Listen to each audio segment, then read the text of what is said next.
Right. With all that you have going on.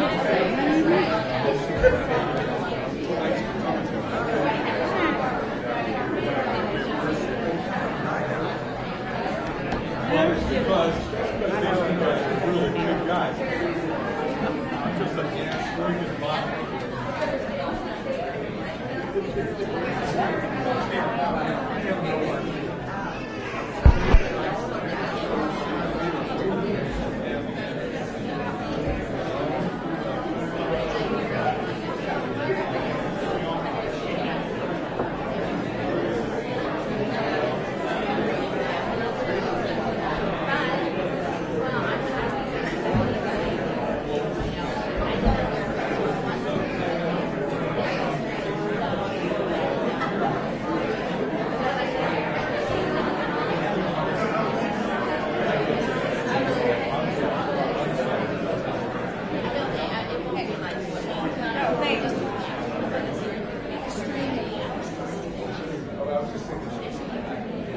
Not TWC.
There's nobody up here.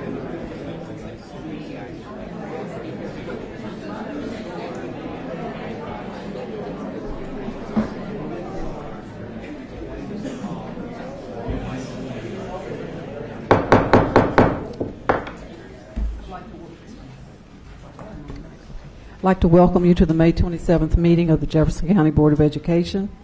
Prior to this board meeting tonight, we had a work session on the 2014-15 Code of Acceptable Behavior and Discipline in the Student Bill of Rights and attended a Kentucky School Board Association training session on the superintendent's evaluation. The photos that you saw prior to this meeting showcase the 2014 JCPS Outstanding High School seniors that were recognized at the Mayor's Outstanding Senior event on May the 20th. We will do our traditional moment of silence, and then we have some wonderful students here that are going to lead us in the Pledge of Allegiance, and then Ms. Duncan will share the vision statement with us. So if we could begin with a moment of silence, please.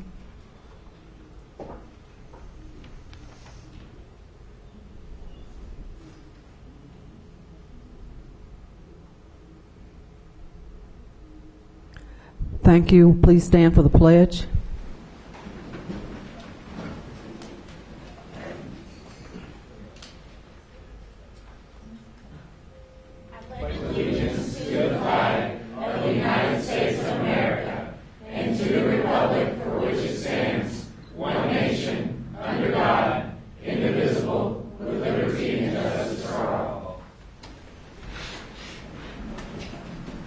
Thank you very much. Ms. Duncan, the vision statement.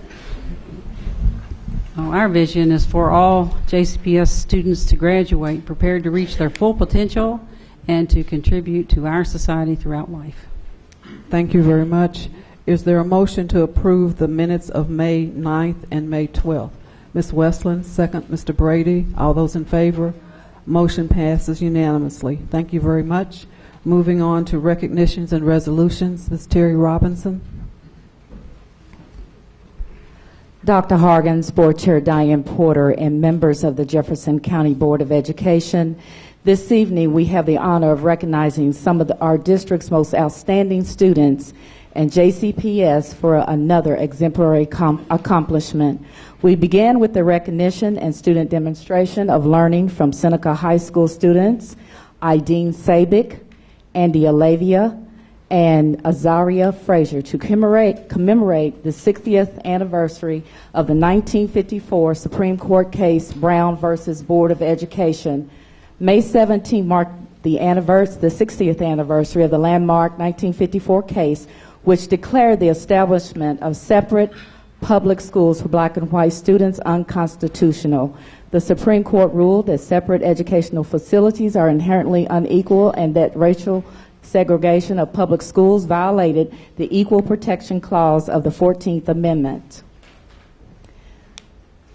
Ideen, Andy, and Azaria are students of Seneca High School's pre-law program, which is a career and technical education program designed to prepare students for legal careers by teaching them how to read statutes and cases, how to apply these laws to various sets of facts, and how to advocate for a client in court.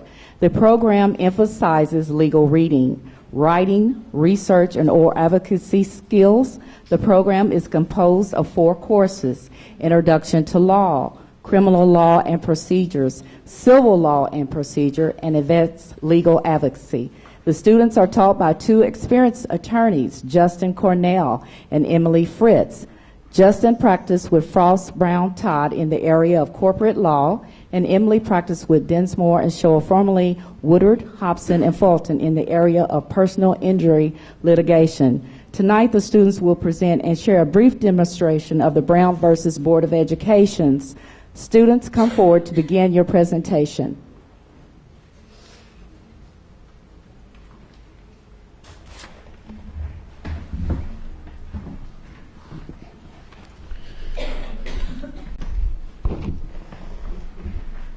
One of the most famous cases in American history, Brown versus Board of Education, started with an elementary school girl, Linda Brown.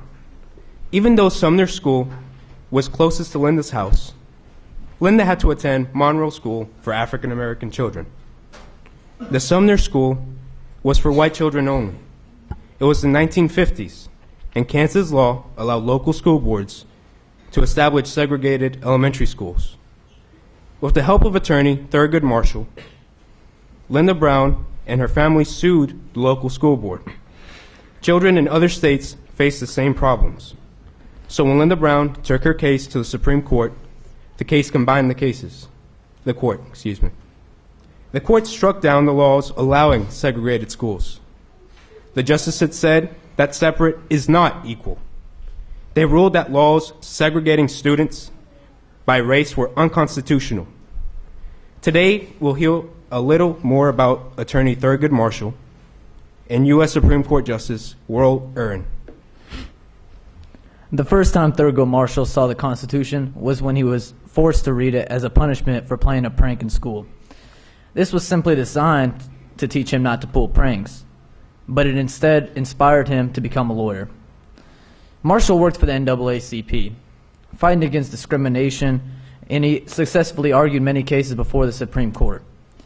Eventually, Marshall became the first African American justice to serve on the Supreme Court.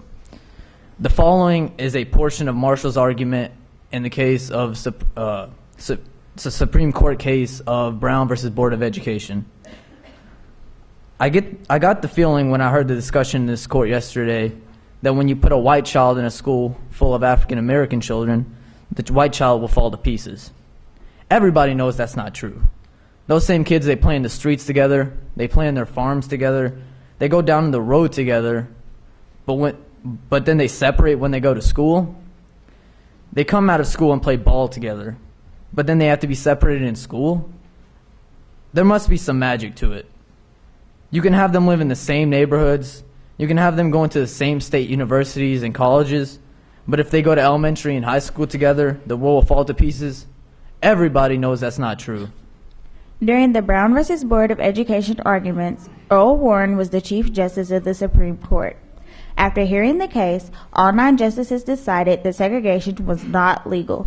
The following is a portion of the court's decision written by Chief Justice Warren. To separate grade school children solely because of their race generates a feeling of inferiority as to their status in the community. This may affect their hearts and minds in a way unlikely ever to be undone. Segregation of white children and African American children in public schools has a detrimental effect upon the African American children. The impact is greater when it has the approval of the law, for the policy of separating the races is interpreted as indicating the inferiority of the African American group. A sense of inferiority affects the motivation of a child to learn. Segregation with the approval of law, therefore, has a tendency to stifle the educational and mental development of African American children and to deprive them of some of the benefits they will receive in a racially integrated school system.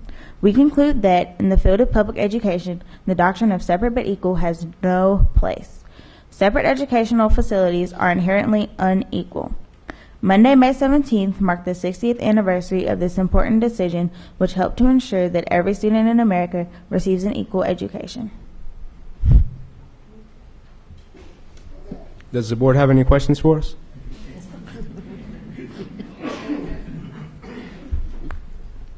I just want to thank you for your great comments and great reading of this very important text. Thank you. Great job. Thank you very much. Board Vice Chair David Jones Jr., please come forward to thank the student scholars and champions for their excellent presentation. Joining in the recognition are their teachers Justin Cornell and Emily Fritz and Principal Kim Harbolt. And at this time, we'd like to ask the very proud parents to stand. Students, please join your principal and board member.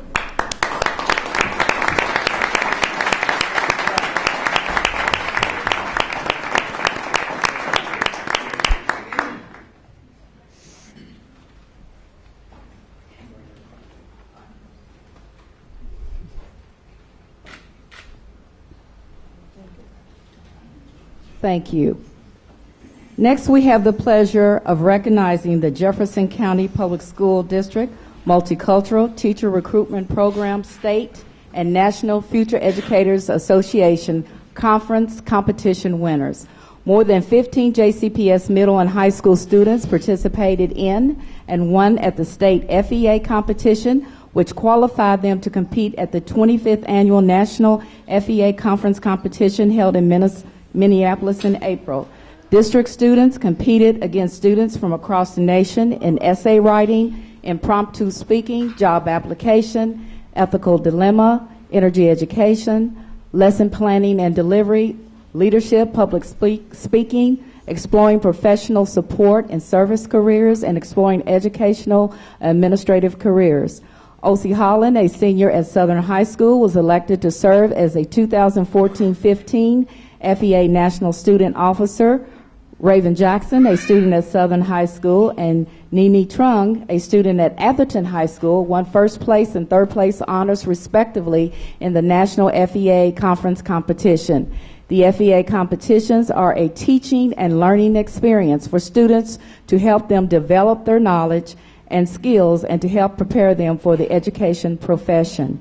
Board Vice Chair David Jones Jr., please come forward to extend congratulations to Atherton High School students Nini Trung and Abigail Woodard. Joining in the recognition is their principal, Dr. Thomas Aberly, sponsors Willie Rode and Tammy Yao.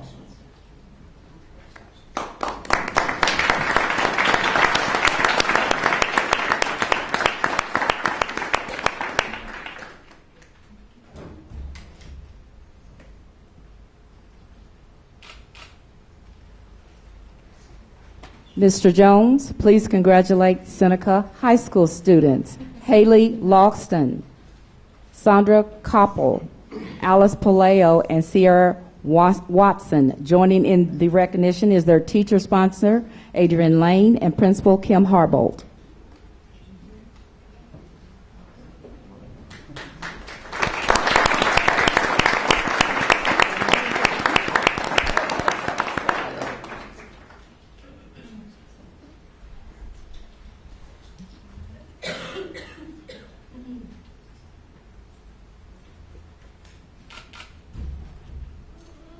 Thank you.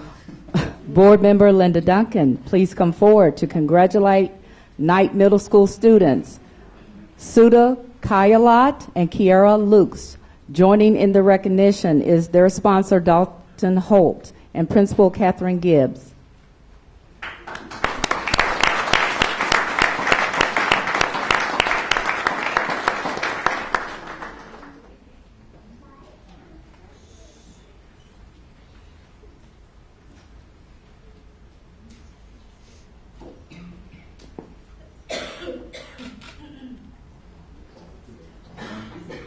Ms. Duncan, please congratulate students Alan Nagawa and Jamie Smith. Joining in the recognition is their principal, Mr. Bryce Hibbard, and sponsor, Sarah Wiley.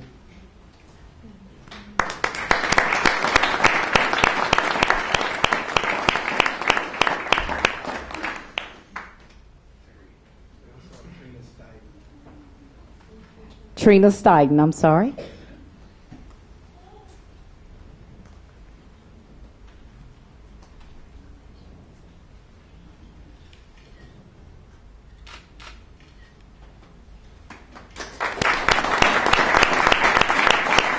Thank you. At this time, we'd like to ask all parents of the FEA students to stand and be recognized, please.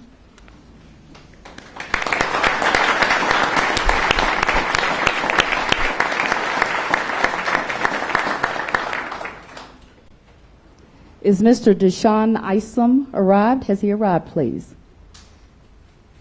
Okay, I'm sorry he was unable to be with us tonight. Finally, we are extremely proud and honored to recognize the Jefferson County Public School District for achieving national accreditation from the Advanced Ed Accreditation Commission. The accreditation is awarded through a rigorous process that involves research-based processes for evaluating a school system's organizational effectiveness and its ability to effectively drive student performance and continuous improvement in education. The process evaluates the school system on how well all parts, the district's, the schools, the classroom programs, community stakeholders work together to meet the need of all its students. Superintendent Donna Hargan says the accreditation gives JCPS a nationally recognized mark of quality.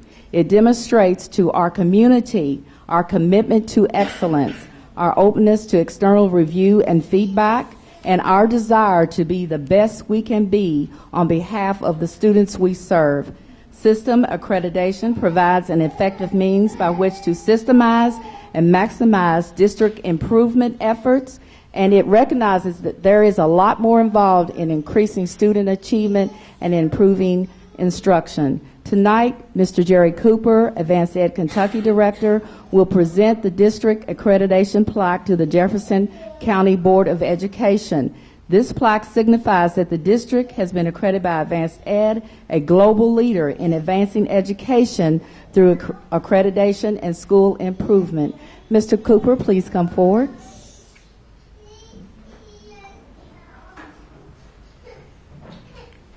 Dr. Hargens, members of the Board of Education, it's an honor to be here this evening to recognize Jefferson County Public Schools as an Advanced Ed District accredited school system. Under the direction of Dr. Hargens and the board, and in collaboration with system and school leaders, teachers, students, and community leaders, you have once again proven your commitment to the students of the Jefferson County Public Schools by committing to accreditation and a continuous improvement process based on a set of rigorous, internationally recognized standards. Congratulations, and we look forward to working with you in the future.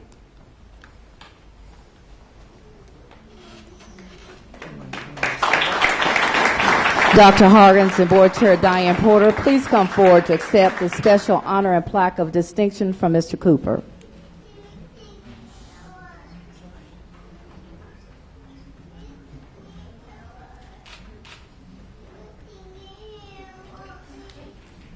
Thank you. Dr. Hargens and members of the Jefferson County Board of Education, this concludes our recognitions for this evening. Thank you, Ms. Robinson. Is there a motion to receive the recognitions? Mr. Brady, second. Mr. Hadaway, all those in favor? Motion passes unanimously. Thank you very much. We'll take just a brief pause to allow our students and our teachers to leave for the evening. We thank you for being here. We congratulate you on your many successes. Keep up the good work. Thank you so much for all that you do every day. Thank you.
At this time, we'll entertain a motion about some movement on the agenda. Mr. Jones? I move to waive Board Policy 1.45, Board Meeting Agenda, and amend the agenda to move items 6A, B, and C up to this point in the agenda. Second. Mr. Brady? I'm sorry. Those are action items. What did I say?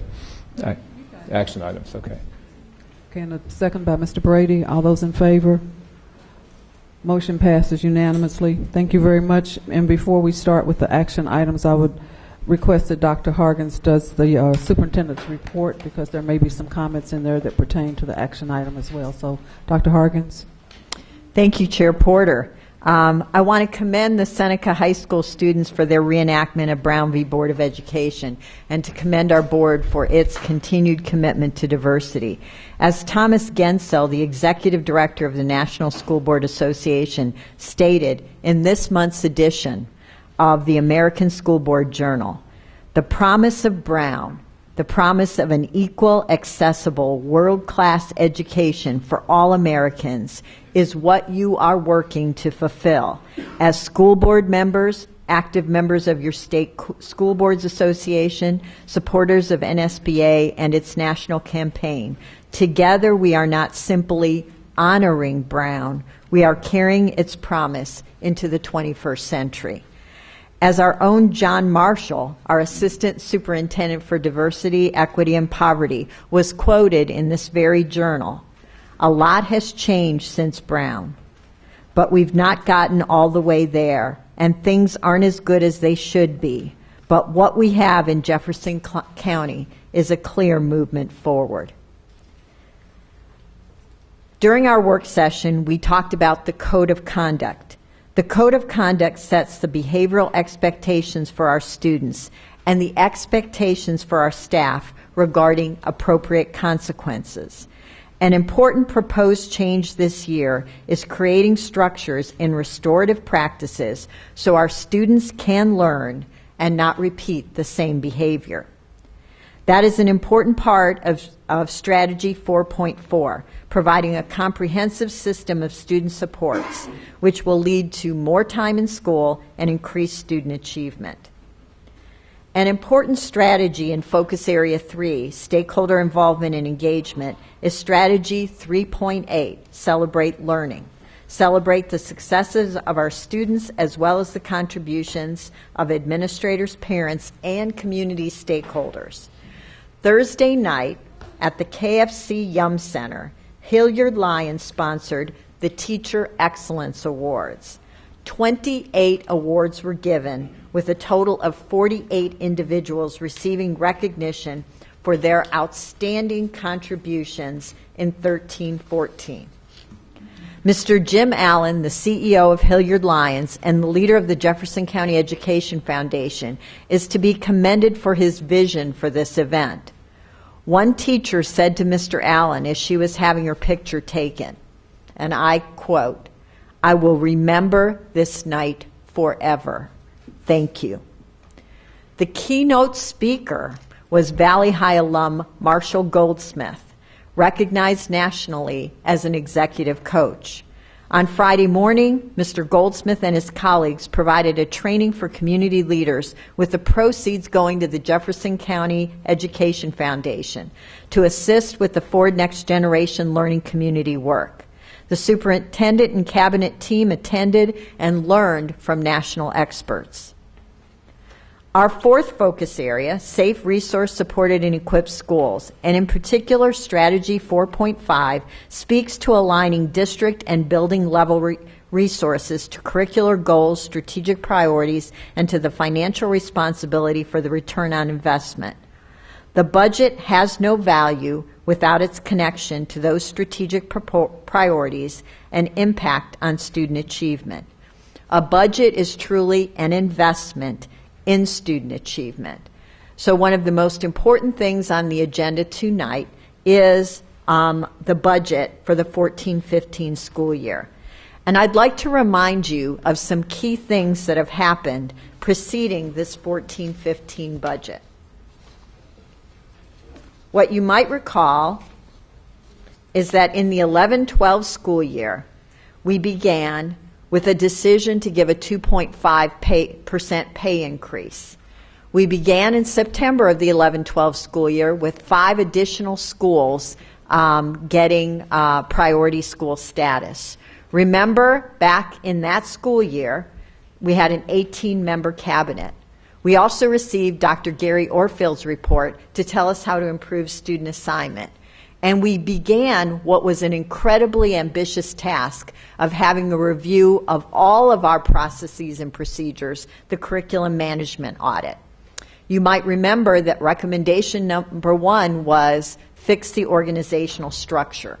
So we began immediately in that first year, 11-12, freezing every vacant central office position to ensure that it aligned and was mission critical. We completed the organizational review, got the full results, approved new organizational charts, brought a new cabinet on board, and most importantly that year, our board approved Strategic Plan Vision 2015, which became our roadmap for improvement and our roadmap and guide to making sure that all resources were directed to the classroom. What you also might remember that the Board of Education approved freezing administrative salaries for the 12-13 school year. The 12-13 school year was all about structure. We had in that year a 6-member cabinet. Remember, administrative salaries were frozen. There was a 1% pay increase for others. But our Board of Education approved $4.5 million to add elementary school assistant principals. And remember what we said is so that teachers can teach and so that counselors can counsel and so that principals can be true instructional leaders. That's where our important work began with professional learning communities and student response teams. Mr. Cooper was here. That's when we had our external review for advanced ed accreditation. Also in the 12-13 school year, our board took on the courageous decision to approve the request for Kentucky Auditor, State Auditor Edlin, to conduct a review of the district's policies and financial activities. We were also recognized as a district of innovation and Dr. Hensley did the amazing work of launching Louisville Linked. That takes us to 13-14, this school year, which has all been about action and implementing the strategic plan.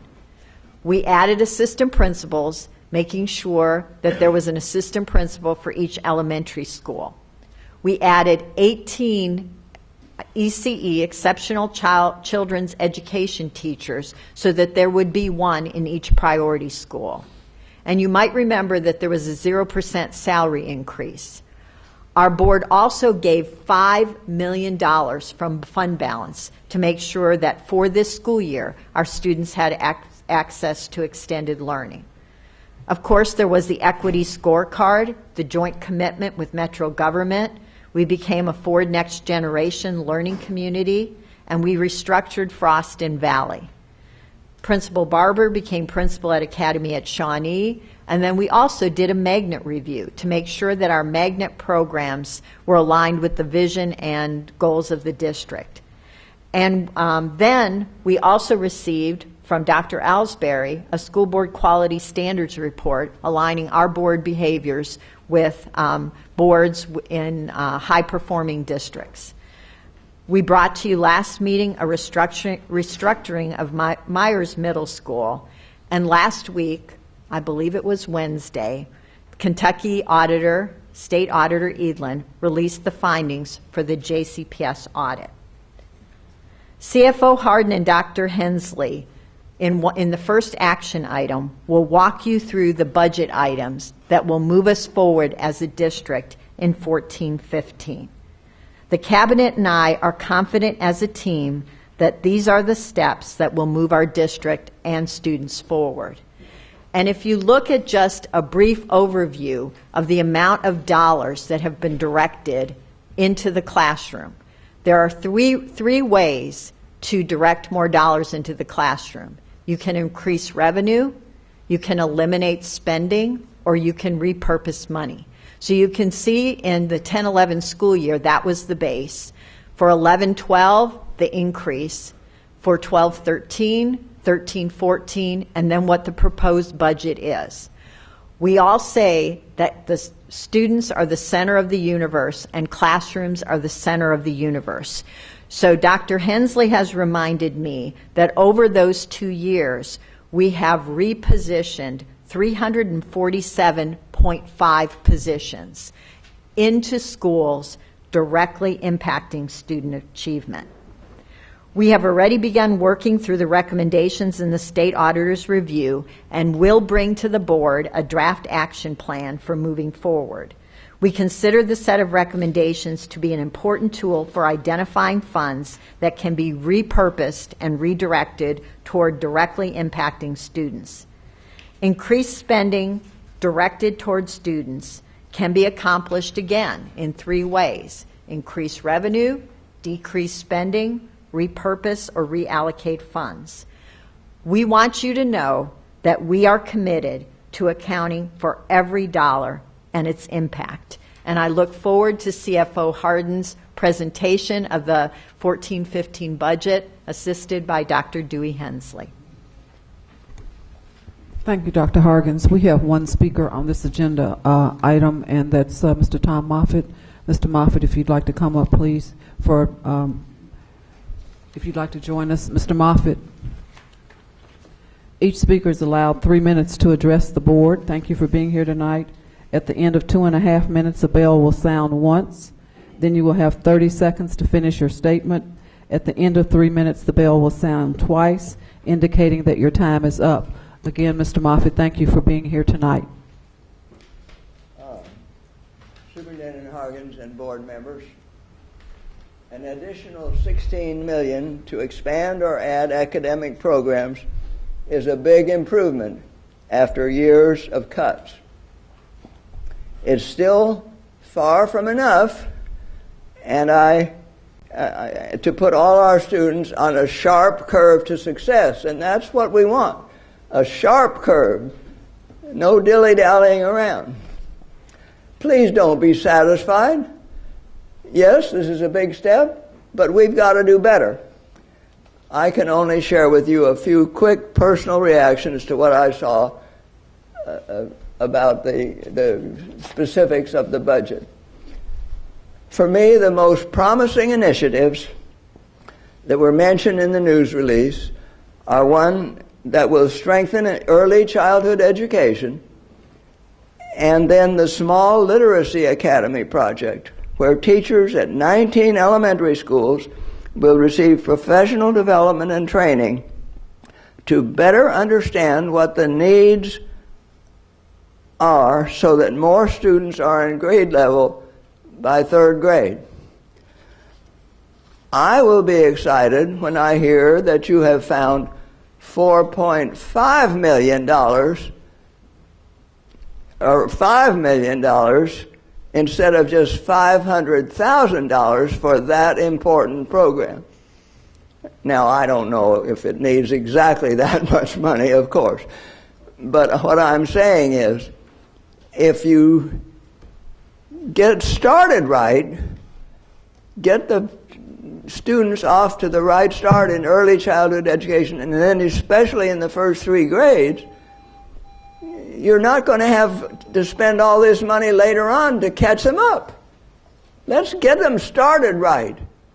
Let's put a good deal more money at the start so we don't have to do it over again later.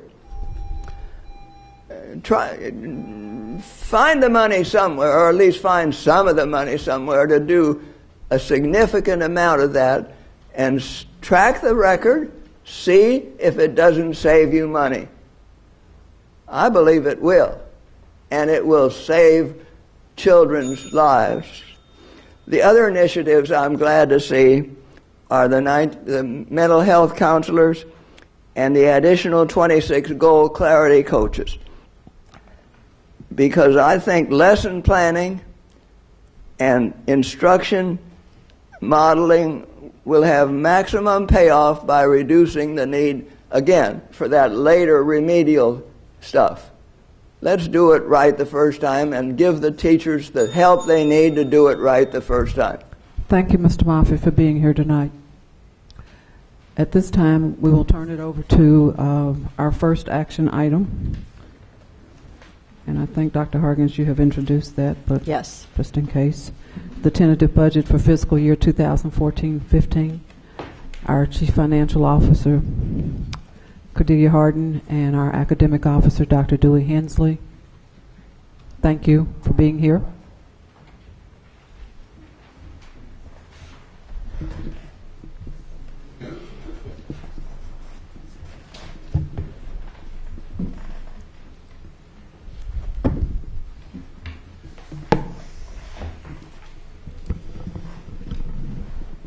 Thank you. This evening, I think you all know John Colopy, who is the Director of Financial Planning and Management, instrumental, him, his staff, in helping me put the budget together.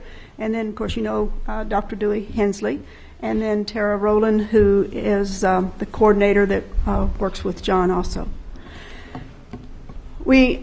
This evening, this particular budget is the second budget that we have brought forth to you all. The first one was the draft, which was back in January.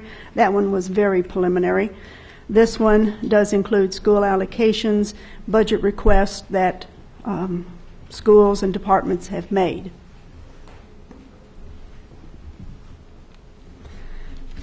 To start with, just to kind of give you a quick overview, the total projected revenue for this budget is $1.3 billion. This includes the general fund and non-general fund dollars. General fund, special revenue, building, capital outlay, food service, and enterprise funds.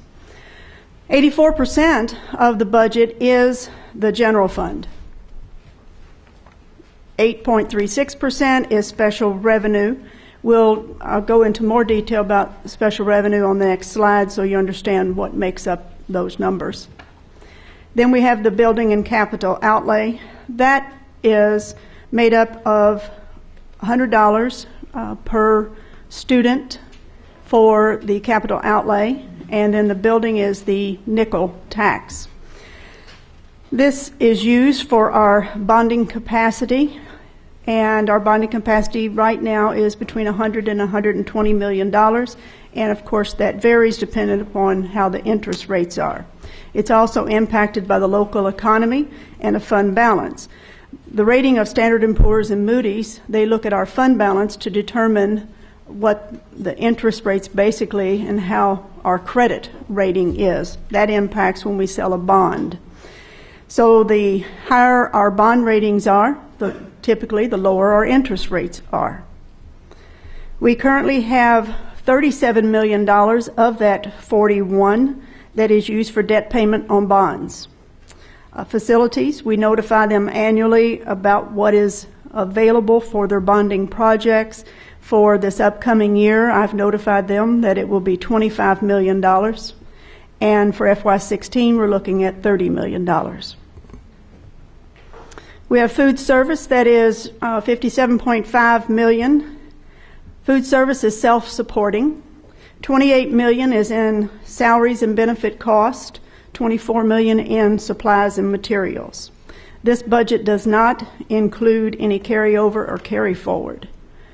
Then we have the enterprise funds, a very small portion of the total budget, and that is the Challenger, the adult ed, family literacy part, the child care for the TAP program.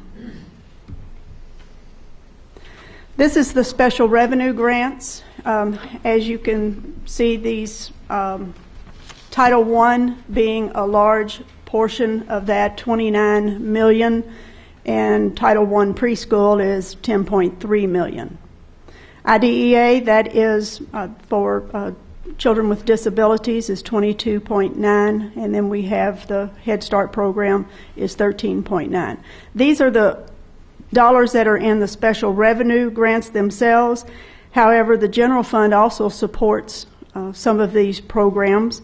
For instance, on the Voc Tech general fund, will add to that about $3 million. State agencies, we add $7.2 million. And the Title I, $16 million of that $29 million goes directly to schools. So of that total $1.3 billion, we're going to discuss in a little more detail the general fund, which is $1.1 billion of the $1.3. Our projected general fund revenue, this is how it is, the revenue comes in, again, the $1.1 billion. We have a beginning balance of $117 million. That is basically what we estimate to be our fund balance. We get our property tax, and that's anyone owning a home pays 71 cents per $100 of assessments that is collected by the sheriff of Jefferson County for a fee of 1.5%. So we pay him approximately $6.1 million. Motor vehicle is $25.6 million that we receive, and we pay the county clerk 4% of that, so we pay them approximately $1 million. That's any automobile that is registered in Jefferson County. Their owner pays 58.5 cents per $100. Occupational tax is approximately $145 million, almost 13%. Any resident of Jefferson County working in Jefferson County pays 0.0075 cents in school tax. That is 75 cents per $100 earned. Any business operating in Jefferson County also pays a net profits tax. It's collected by the Louisville Metro Revenue Commission. We pay 1.35% fee, so we pay them $1.8 million, and this particular fee is actually self-reporting. Companies report the wages to the Revenue Commission, as well as businesses report their annual returns. Other local is $4.6 million. $2.8 million of that number is actually rent that is forgiven for the cafeteria space for food service. And $1.4 million is pilot agreements, which is payment in lieu of taxes. It is property that is off the tax rolls. It's a special enterprise zone that Louisville Metro or the state may have allowed, but they still have to pay their state taxes. State SEEK and other state dollars is $275 million. And then we have state benefit payments, what is referred to by the state as on behalf payments, and that's $175 million roughly. And that includes the state portion of the teacher's retirement system, the medical insurance, employee portion that the employer pays. That is what makes up most of that, and then some life insurance. And then we have $1.6 million that is federal indirect cost, and that is just the administrative cost of operating federal programs. Our general fund expense allocation, again, this is 84% of the total $1.3 billion budget. The other system-wide cost is including some state-paid benefits. It also includes our fiscal reserve, utilities, property insurance, fleet insurance, opening of fifth day of school. You'll notice direct to schools is 64.96 or $733 million. And then we have other school costs down at the bottom of this chart of $16.2 million. This includes many of the requests that are being brought forward this evening for approval and that Dr. Hensley will be talking about. At this time, because of the timing of the budget, we were not able to get them allocated directly to schools, so we have put it in what's called other school costs. But those numbers will be allocated to direct to schools. In addition, we've got academic services of 32.4, operations, and then the administrative cost of 23.9 million.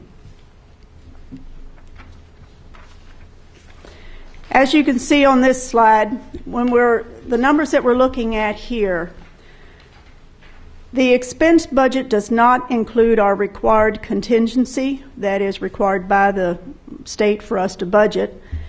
And it does not, on the revenue side, does not include our beginning balance, that $117 million. So when you look at just looking at budgeted expense versus budgeted revenue, our expenses exceed our revenue by $7.2 million. However, we do expect an offset of that, E-rate reimbursement that we receive, and also vacant salary positions offset for a total of $5.5 million. So therefore, at this point, we expect a shortfall of $1.7 million, and that could be covered with our fund balance. The budget development has become an integrated process that aligns resource allocations with the goals and the priorities established through the development, I feel, of a well-conceived and executed strategic planning process. The questions are, what is it we want to invest our dollars in, and what is the process for deciding how we will use those dollars? For this, I'm going to refer to Dr. Hensley to discuss the next couple of slides.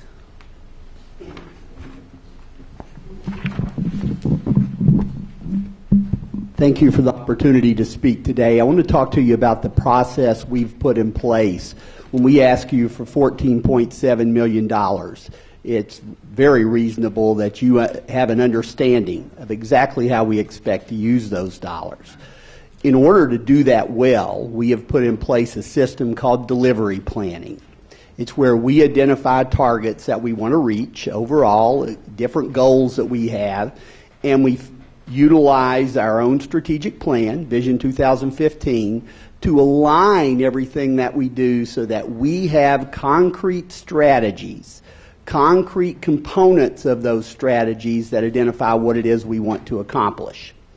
So through this delivery planning process, my team has looked at root causes. We've taken feedback and and input from a lot of groups. The assistant superintendents has sat down and over entire days figured out what are the things we need to accomplish in order to hit our AMO, to move from 52.2 index all the way over the next 2 years to hopefully a 56 index, to move up into the 50th percentile and beyond of Kentucky school districts.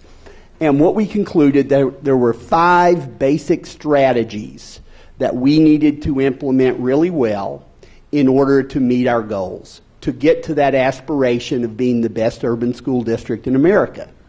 So to do that, we identified closing the opportunity gap, commonly called the achievement gap, but we've talked about that before, how what it is, the problem isn't the numbers, the problem is the opportunities that are lost when we have students who can't read, can't write with their peers.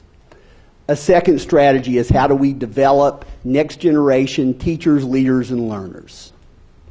How do we differentiate for our priority schools that have a certain descriptors and criteria that we need to provide them with extra support?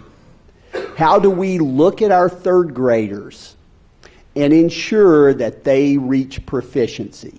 How can we make a pledge to ourselves that we will do everything possible so that every single third grader in Jefferson County Public Schools is reading on grade level by the end of third grade? And even more importantly, that's our hope, but more importantly, what do we do when they don't? How do we ensure they get there, and how do we respond? And then finally, how do we encircle each student and each school with supports? Supports that enable them to be successful, supports that remove obstacles. Now, in our planning room in Gaines, this chart is full. It's filled with the different things that we are doing starting from 2 years ago to reach these goals, to bring these strategies to reality, how we can accomplish them. And these, what you see, are the additional things coming into this upcoming school year that we are implementing that will add to those components so this strategy is successful. So when you take a look at the things we are asking for to put in place to close the opportunity gap, a total of $5.1 million that we're looking at continuing extended learning. These numbers here connect to our vision strategic plan, 2015. How can we increase early childhood seats in order to close the achievement gap by increasing school readiness for more of our students? How can we make our cultural competence training empower our teachers to be more responsive to diverse needs? How can we improve our 2 lowest student groups in terms of academic performance are our ESL students and our ECE special needs students. So we've been working last year. We put a lot of consulting teachers inside schools. We've been looking at how we can change that. This second phase really focuses on how we expand our ESL Newcomer Academy, because it is tight fit, how we can expand that to have the overflow of students, and how we can look at one of our high schools in order to create an international school, Iroquois High School, that will house an international school that will meet the needs of that high ESL population in that part of our town. Additionally, how can we give kids experiences through the Fund for the Arts and Stage 1 that help to close that experience gap that often kids from poverty face? And finally, how can we use our data by working with Harvard's Strategic Data Project? How can we invest in that to use our data better so we can make more informed decisions? In terms of how we develop next generation teachers, leaders, and learners, the big thing is we're looking at NISL. Leadership training, the National Institute of School Leadership. We are attempting to put 50 principals and assistant principals and some of our ETCs through that process that's nationally known. It's tied to a lot of higher academic achievement in a number of large districts around America. How can our principals be a part of that training and sharpen their skills? How can we move in professional learning communities. When I ask the assistant superintendents, tell me the one strategy that is the most important that seems to have moved us forward and is getting our district better, that continues to move us forward, it's professional learning communities. So we're asking to continue to invest in that for 13 more schools as we move them into the DuForce training that we do that gives them cutting edge, the gold standard of PLC training. Project called Teacherpreneur, where it's a virtual learning community that really only costs us half a teacher's salary, but it enables us to get a coordinator of that who teaches half-time and spends half their time pulling together teachers around professional development through virtual learning and digital learning. And how do we get our Munis data transparent and so that our dollars are being used well inside schools and outside schools, and how do we continue to partner with a great partner like Junior Achievement so our kids and our teachers learn 21st century skills? How do we differentiate for our priority schools? We're putting an additional 26 goal clarity coaches inside schools. That project has we've put in approximately 145 goal clarity coaches in schools right now. We're going to expand that in order, it adds teachers to schools that coach groups of teachers and model for groups of teachers how to be effective and keeps them aimed towards student achievement. How do we honor the specific school requests, because principals and instructional leadership teams and SBDMs inside schools have great insights into what they need.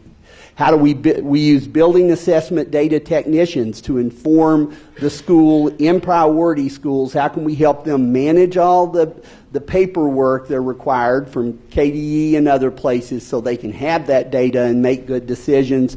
And how can we add CARTs to our schools, which are college access resource teachers? We call them here career access resource teachers, and really that's what they're becoming, college and career, as they move forward. So $5.5 million we're asking to invest in differentiating for our priority schools.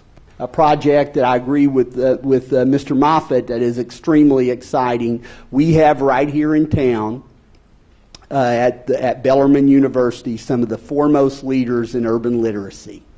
Dr. Cooter, Kathleen Cooter, his wife, who's also a professor at Bellarmine, and David Page have experience in Dallas and Memphis of making large academic achievement gains in reading in those two districts. For us to not take advantage of that would just be poor leadership. So I've pursued that for a year and a half now. We're going to be able to run about 150 or more of our teachers through this unique program that's intensive and requires a real investment by our teachers, and I'm really proud of how they've said, we want to do this. This is incredible. So 19 schools will have cohorts of teachers who become part of this Urban Reading Institute.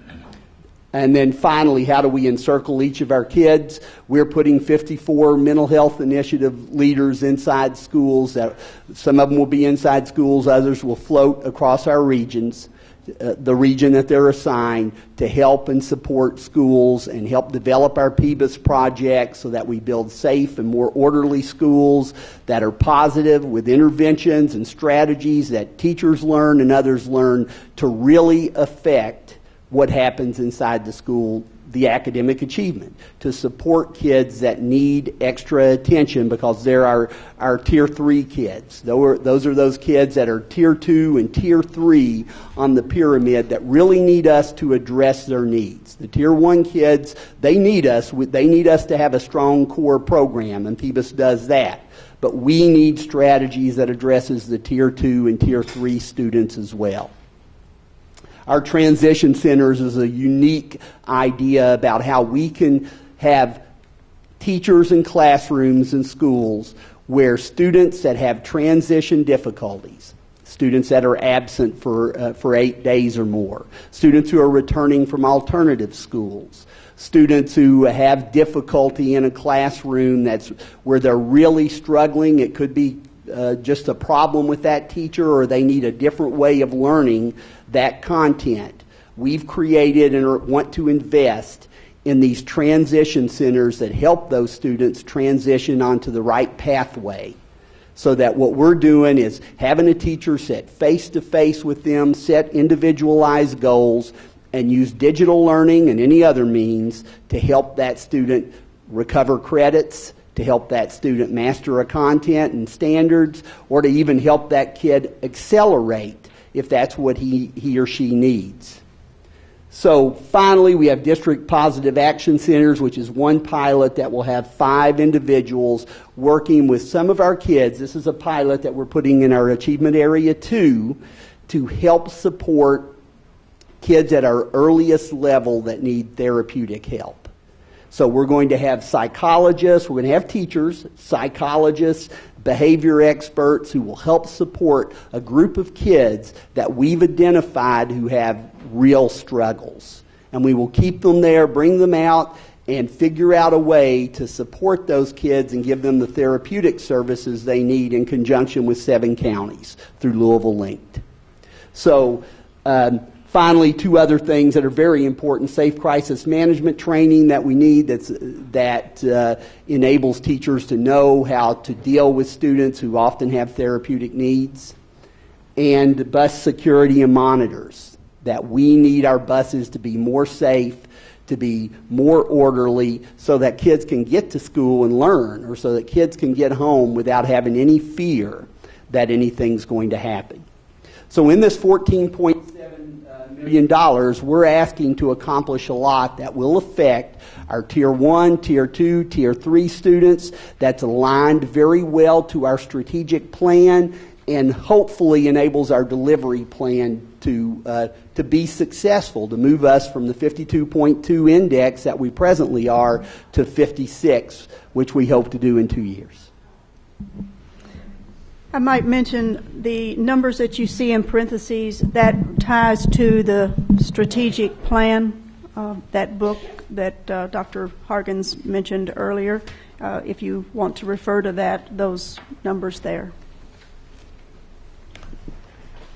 In addition, you all have seen this before. 2 weeks ago, I presented. This is basically what Dr. Hensley has provided on the chart, and then the dollars are associated here if you wish to look more to a particular item and the cost.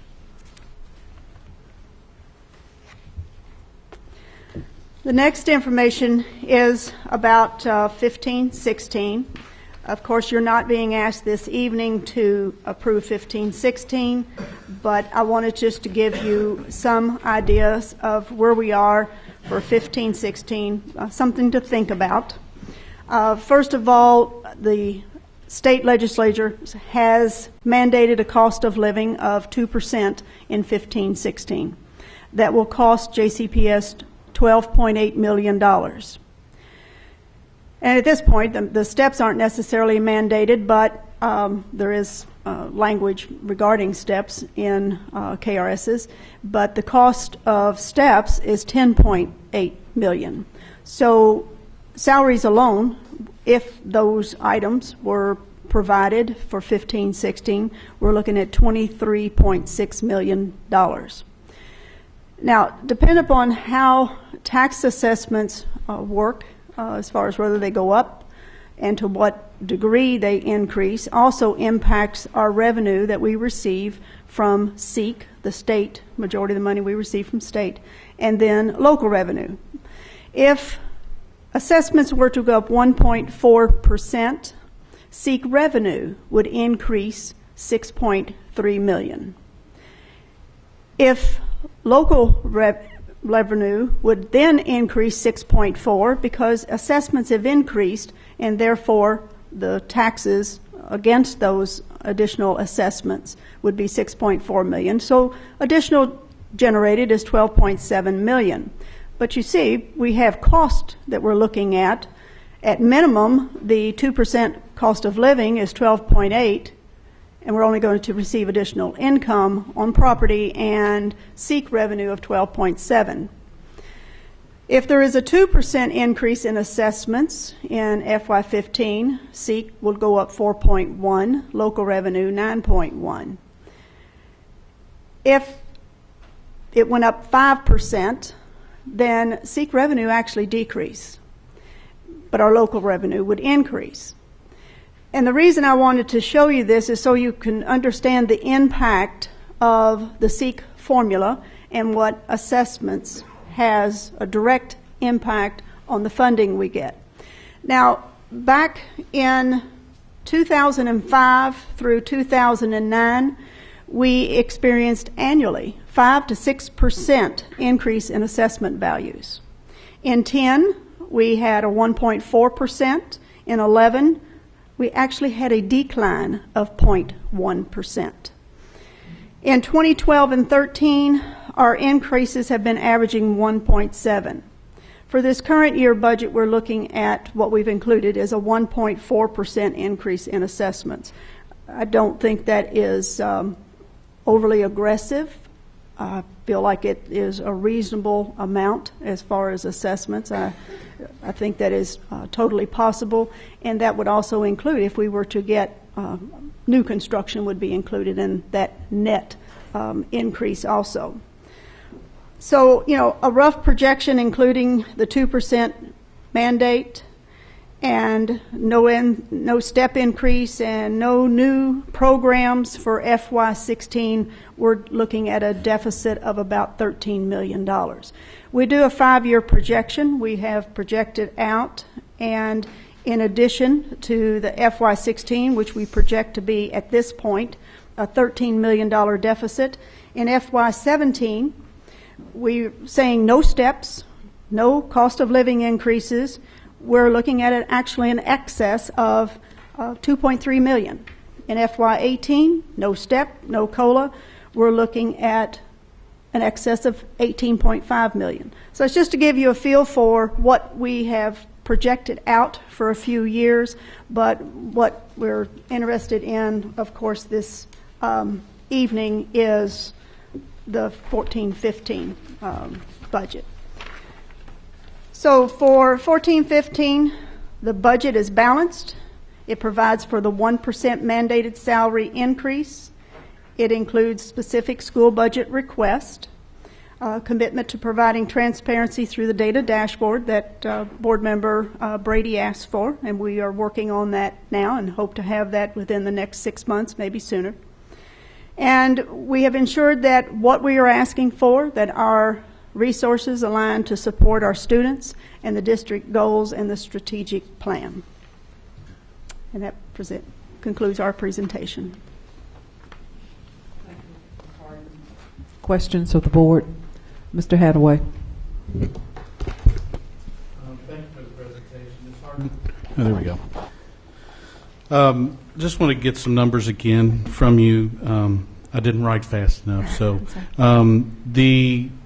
the assessment figures, did you say in 2010 was a difference of 5.6%? Or you gave numbers from 2011, went down 1%, 2012, 2013, up 1.7% in the assessment? In 2005 through 9, 2005 through 9, okay. It went up annually around 5% up to 6%, whereas our assessments were increased in value. Then in 2010, it was 1.4%. 2011, we had a decline of 0.1%. And in 12 and 13, it was an average of 1.7%. Thank you. And then you gave in the fiscal year 16, you were looking at a $13 million deficit, you stated. And then what did you say for fiscal year 17? At this point, a $2.3 million excess. And then 18 was 18.5? 18.5. Okay. Again, in both of those scenarios, that's assuming no additional tax revenue other than $1 million possibly for new construction. And it also assumes no step, no COLA increases. Right. Thank you. Dr. Hensley, a couple things I want to wrap my mind around. You did a good summary of these items up here, the additional delivery plan components. But I'd need a little more diving down on what some of these look like. So if you can help me with that, that'd be a big help. Under differentiate for priority schools, The specific school-based request, what is an example of that a school would request? We have a wide variety of requests. Some Sure. schools have asked for an interventionist, for example. Okay. And so, yeah, different things like that would support. Many of the schools had asked for BACs or building assessment coordinators. However, we were able to meet that need for a larger number of schools going with the technicians that we did when we looked at what the job description would entail. If I can also give you a few more examples. For example, Highland Middle School, they asked for their International Baccalaureate Middle School Years Program to be approved. That was $126,720. TJ of the middle school asked for core intervention. Newburgh Middle asked for a part-time counselor. Fairdale High School, their Cambridge International exams. Iroquois asked for an additional ECE teacher. So it varies across the district. Quite diverse. Yes. In that selection process, I assume, just as you have summarized it here with our strategic plan 4.5, in that process of selection of what you're putting forward under this specific school-based request, they fall all in line with the strategic plan as well? Yes, they do, or they wouldn't be approved. Okay. And then the mental health initiative, I want to know a little bit more about what that's going to look like. You said something about moving in regions, and what's some insight into that daily work? How would that money be spent in their daily work? Well, in a number of our schools, about 15 of them, there are going to be people that are based inside the school. Data shows us that these schools have great needs and that we need to plant someone there in order to be there on a daily basis to try to improve the metrics in that school and really respond to high therapeutic needs. So this will be someone that will do counseling with students, that will help to communicate with parents, will create BIPs or behavior intervention plans for those particular students, while others might be assigned to a number of schools within a region.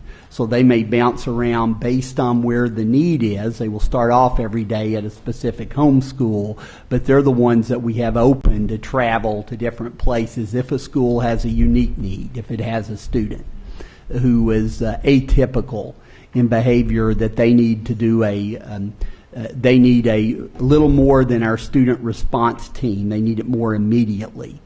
At the same time, we'll continue with our student response team where within each achievement area there will be a team available depending on the issue, whether it's bullying, whether it's a certain grade level or school, that will respond as an expert or a group of experts to help support a team. So we're really trying to surround our schools with those kinds of supports. And these people that are in the mental health initiative, they're part of the student response team, particularly those that travel. Those that stay in schools really do something like our teaching learning collaborative that we had in the past, which is someone that runs the PAC room and responds to the needs of students, but this is someone specifically trained in therapeutic needs.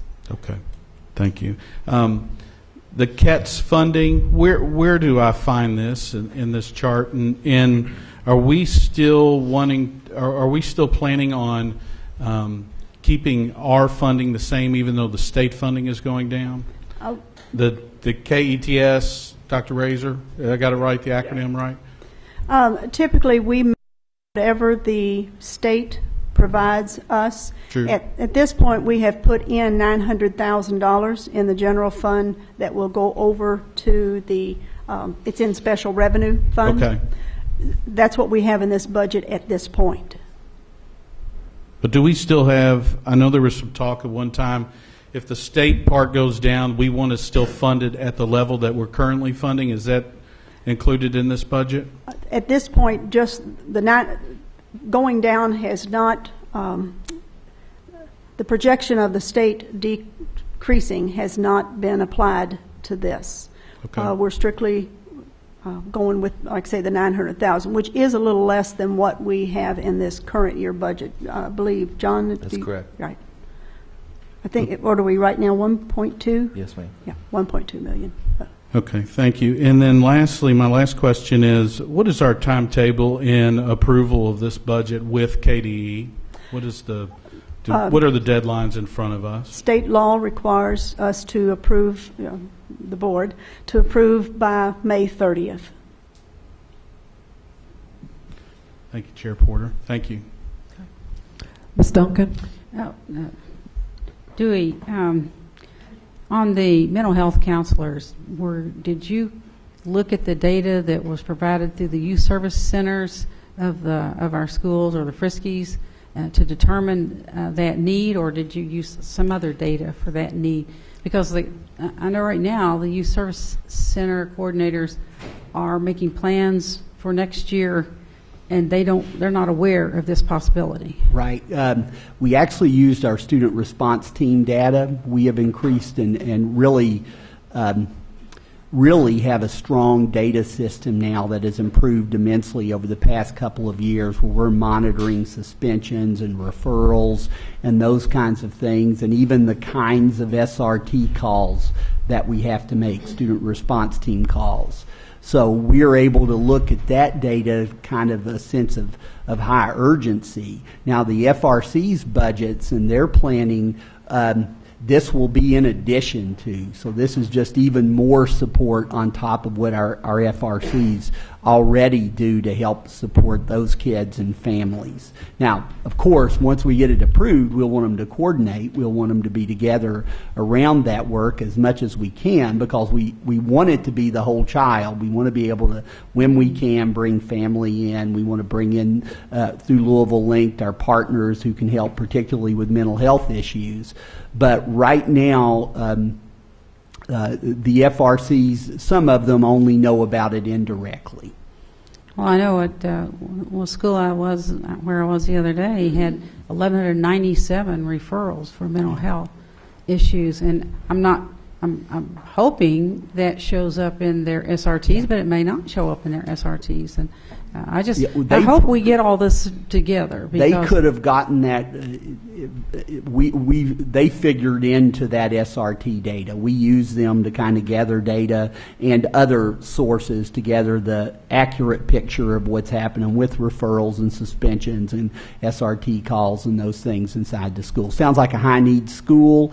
At worst, it would have a person that worked a number of schools that would be able to respond on top of what they already have, and that would be the worst scenario. Best scenario is that is one of our highest need schools, and we've identified them for an SRT coach inside the school. It certainly would be great to be able to assure them or let them know that there's going to be a counselor there for this, so that the money then that they're raising doesn't necessarily have to be designated for more of that service. I mean, that person should be able to take care of what's going on. So I just, hope that we get all these conversations going so so they're aware. We've had some conversations with our schools that have our SRT caseworkers that are kind of the leads inside the schools.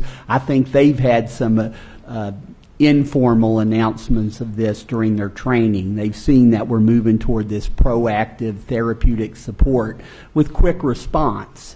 So you're right, we haven't formally indicated that to these groups, and as soon as we can, we will. Okay. Is it okay if I ask a couple other questions, or do you want somebody else to ask questions? I was just, the ESL money, we've got two different things designated there. One's Newcomer Academy, and the other is the $900,000 designation. Is that the one that's supposed to be headed toward Iroquois, or can you explain how that expansion? Because that just is kind of the bare minimum, ESL expansion and Newcomer Academy. Yeah, what we've been able to do is we've looked at the Newcomer Academy at Shawnee, which is overflowing. And we realize where those kids come from and where we have our highest need geographically, where those students are located. So our first phase is part of our 5-year plan with ESL. And looking at newcomer academies and our eventual goal to expand more intentionally where we set up shop and support so we can get families involved with ESL. One of our criticisms in listening to parents, and actually one of the places I heard that was at your community forum that you had conducted at Hazelwood, where a parent said it's difficult for parents to get to the schools where the ESL Newcomer Academy is, to Shawnee. So we have that overflow. So we're wanting to strengthen the ESL Academy, Newcomer Academy at Shawnee, and provide them with some extra space there. But we also want to use the Iroquois as the place where it becomes an international school and really meets the needs of the kids right in that area. So we're adding to Iroquois 4 teachers. We're looking at how we can help them with materials and with programming there, so that even opening up space, hopefully, so the newcomer, the international school at Iroquois can expand. So the greatest amount of those dollars are going to Iroquois High School for that expansion. Alrighty. On the assessment coordinators, the 13,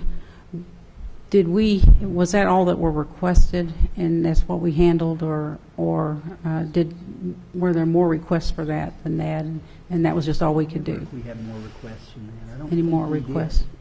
I don't remember having more. As a matter of fact, the 13 is more than what was actually requested. Oh, good. And there are some schools that have asked to have an actual certified teacher to handle that, and we're allowing that in that they would provide $30,000 out of their budget to match the $30,000 that the district is providing in order to have a certified teacher, and that teacher would not only help with the data collection but also with what they typically handle, because it is required that there be a certified data assessment teacher at every high school.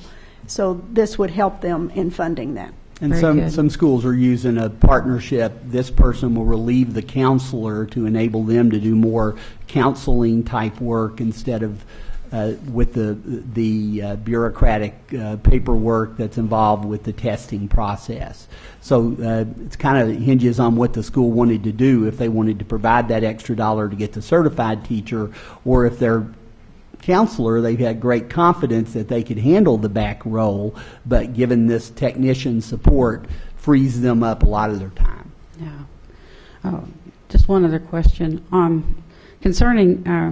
I know our cultural competence training that we have.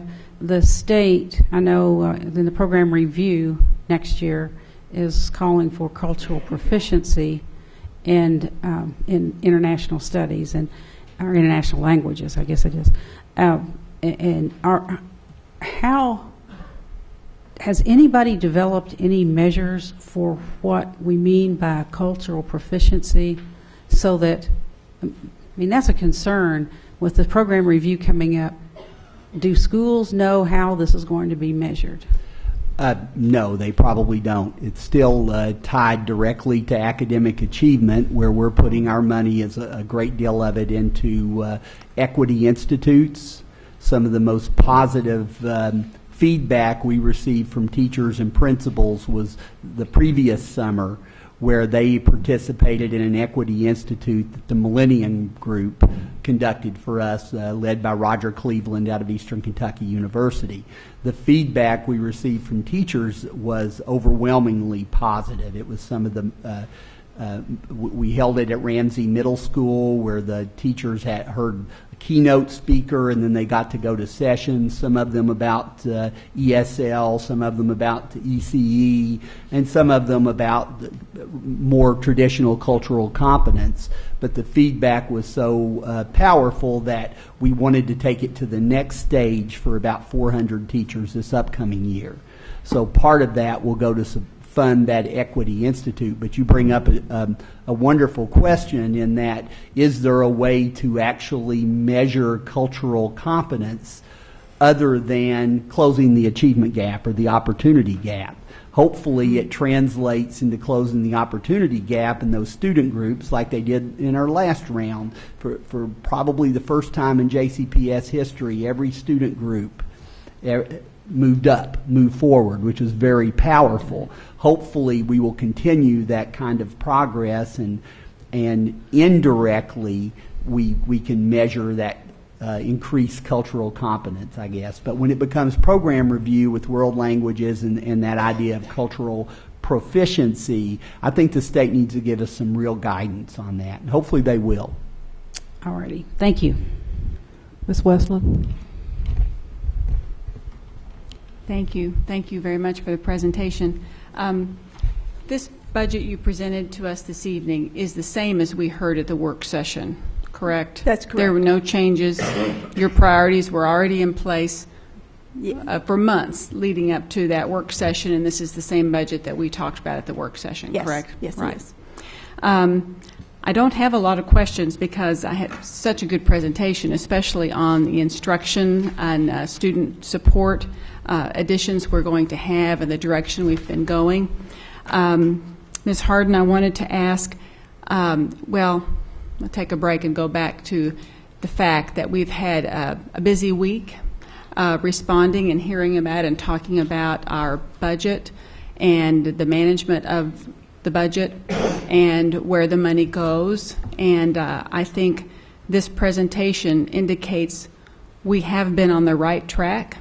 And I don't even really want to criticize the administration from a few years ago, because you can have different philosophies. A philosophy of a previous administration, this is not a criticism, this is a philosophy of having a strong central structure. But the goal was always to increase student achievement. Our goal over these last few years, I think we'd all agree, has been to move resources directly into schools. And we've been doing that. It's very, very clear. Yes. The information that came out last week showed some information that was 2 or 3 years old, right? Yes, ma'am.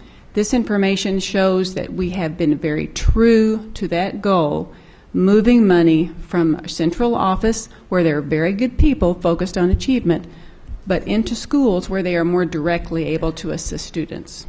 Maybe not more teachers directly in the classroom, but teachers who support those teachers, individuals who help with behavior, administrators who are helping implement the Common Core standards, new curriculum, the professional growth and effectiveness system, all of those things that together make the difference. Absolutely. So this was very clear, and it was really important that it was said this evening, and I appreciate all of you. I appreciate all the staff that have gone through the audit and have just talked with the auditors.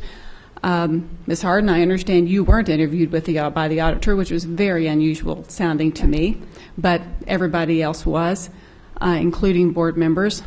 And I understand you're now embarking on our annual external audit by Strothman and Company. So community needs to understand we're continually being audited by someone to make sure we are honest in spending money appropriately and on the right things. So I have every faith in everybody, not just you. I know if you don't show up tomorrow, John Colopy's here, Dewey's here, Eddie Munz is here, Dr. Hargens is here. We're all here. It's our job to make sure this gets taken care of. Right. So I want you to know I have faith in all of you and in the people here to make sure good things happen, and they are happening. Dewey, I think about a few years ago when I visited your school. I rode a bus from my neighborhood. I said, I want to go from my neighborhood to the West End, see what it was like. And Mike Mulhern went with me. We went to your school, and we saw your presentation, and everyone was chanting when they were going to graduate college, and all those little kids exited the auditorium and shook Mr. Mulhern's hand, and he talked to them in that accent. So it was just, but it reminded me tonight of that, what you are talking about we're doing, which is helping kids early. That 3rd grade reading, you told me then you double-blocked kids. You were working hard to get them there. And if that passion and I know everybody else has it. That's what we are doing here, and that's what we need to see. And we need to feel good about that, feel good about what we're doing, because it's good. This is a good school system. It's a solid school system, and we all need to recognize that. So I have a few questions. Right. If I could just correct one thing. Yes. The auditors did sit with, one auditor sat with me for like 15 minutes and gave me some standard questions. That's not an interview, but thank you very much. We provide to every student $100. Is that right? For supplies. We actually, the state requires $100. Yes, we provide $140. Right. Yes. And I wanted to ask that this budget includes that $140. We're still at that level. Absolutely. So we do almost half again more than what's required. Yes. Right? Yes. Okay. That's good. Dewey, transition centers. You're not talking about one for elementary school students yet. Not yet. No, this will focus on middle and high school, and really about getting the students on it, what we been calling for 2 years, success pathways, individualized plans that remove obstacles and get students college and career ready. But if you see that's a need down the road, you will consider that and make sure there's some maybe transition services for and elementary students who have to go to Our Lady of Peace or wherever the therapeutic situations and we're piloting the district positive action center. One of the things we need to do for our youngest kids is teach them replacement behaviors. Deal with therapeutic needs when it happens, but use PBIS, use positive behavior intervention and supports, as well as our DPACs and our positive action centers inside schools to teach kids replacement behaviors so that they know how to behave, how to navigate and negotiate through institutions. That many kids struggle with that. If you don't learn how to do that, then you will struggle and be in conflict. So if we can look at our youngest kids and use these coaches to help and use PBIS well, we can teach them the kind of replacement behaviors that'll have an impact way beyond just school. Mm-hmm. The other thing, thank you very much, Dewey, I appreciate that. I want to talk just a little bit about and ask a question about facility maintenance and transportation maintenance. We talked about that in the work session, but I want to repeat it. Cordelia, we've made some cuts there. That's still, from what I can see in the line items, there are some cuts in maintenance and basic services to schools. Right. We have what's called the Annual Facilities Improvement Fund. We, prior to the last 2 years, we were providing $6 million a year annually to the facilities unit to handle maintenance that would not qualify for bonding, so less than those large projects. But in order to help balance the budget, we cut that to $4 million. Now, in this budget, there is actually just $3.5 million, and the reason being they needed this year to have some projects that have come up, and so we have allowed sort of an advance on their budget this year. So this year was like $4.5 million that we've provided. So next year it'll be $3.5 million. That's just something I always want to bring up because it's not a very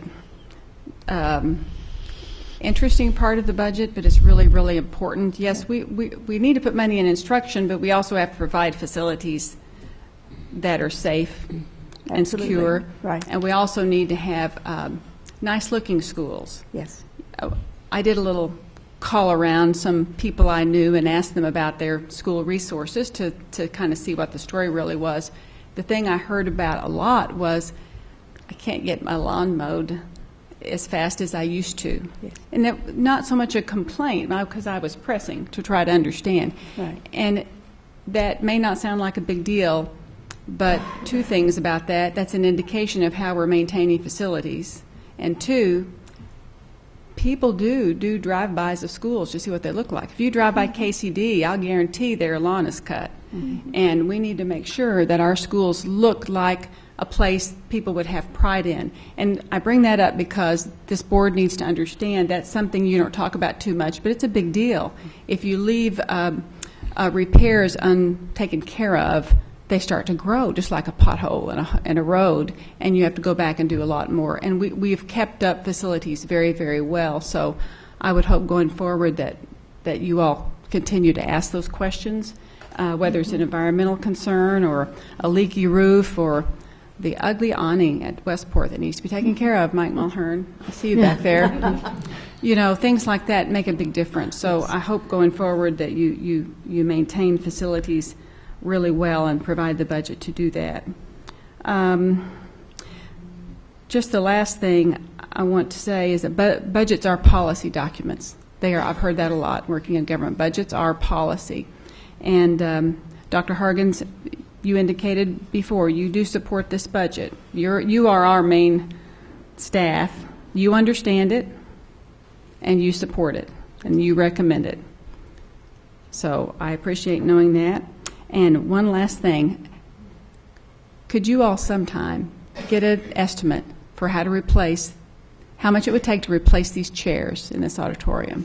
They are the most uncomfortable chairs, the oldest chairs, and there may be, you look in the warehouse, maybe Mike has a stack of chairs he could bring in here, but I think when the public comes and sits in these chairs, they shouldn't have springs poking them.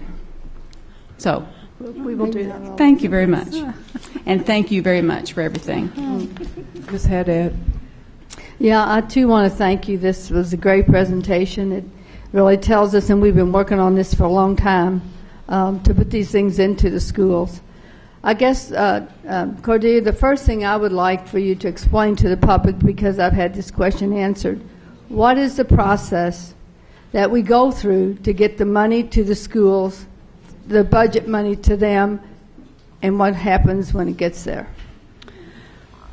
Well, the budget actually starts in October of the previous year. And it starts with enrollment projections. And so once we get enrollment projections from demographics, we then go through a formula that the board approves called the standard allocation formula. We normally bring that forward to you in January, the first meeting in January. And from that, we allocate to schools staffing. And we also allocate the supplies, the $140 per student. We also provide some maintenance. We provide some counselors, principals, what it takes to operate a school based on the advanced ed academic standards. We follow those standards.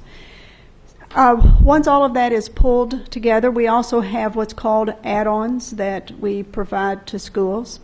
So we will submit those allocations in February. Well, first we come to the board with the draft budget. We do that for approval in January, the end of January. Once you approve that draft budget, then the first part of February, we will distribute our budgets to every school and to every department, knowing they know that it could change depending upon one thing, enrollment, or whether the board actually approves the tentative. But at that point, we're really starting to work on the tentative budget. So at that point, the schools will have to meet with their SBDMs, their decision-making bodies, and at that point, a school could decide to sell back some of the staffing allocations. They could sell back teachers, and they could use that money to buy supplies, or they could use that money to pay for additional staff in the office, or maybe they want to sell back a couple of teachers and they want to buy, assistant principal. It is left up to the SBDM to decide how they are going to use their funds. Now, the add-on funds that we provide, like when we provided the assistant principals to elementary schools, that is considered a pilot program. We will be evaluating it to see if it has been beneficial. Of course, now with the PGIS, the evaluation program, I think we all feel it is very important that every school have an assistant principal. But at this point, it is considered a pilot. They cannot sell back any add-on that we have. But when it comes to the actual allocations, the number of teachers, as long as they stay within the state rules on class size and within the contract, then they can sell back as many teachers as they wish. We have some schools, and it seems to be increasing, where they will sell back teachers in order to even pay class overages. So they may have, again, they can't go over the state rules, but the contract allows them to have some flexibility there. So all of the spending itself is dependent upon the SBDM. The SBDMs must sign off on the budgets. We require a sign-off sheet of all their members. They submit that back, majority anyway, they submit that back to us, and from that we start developing the detailed budgets.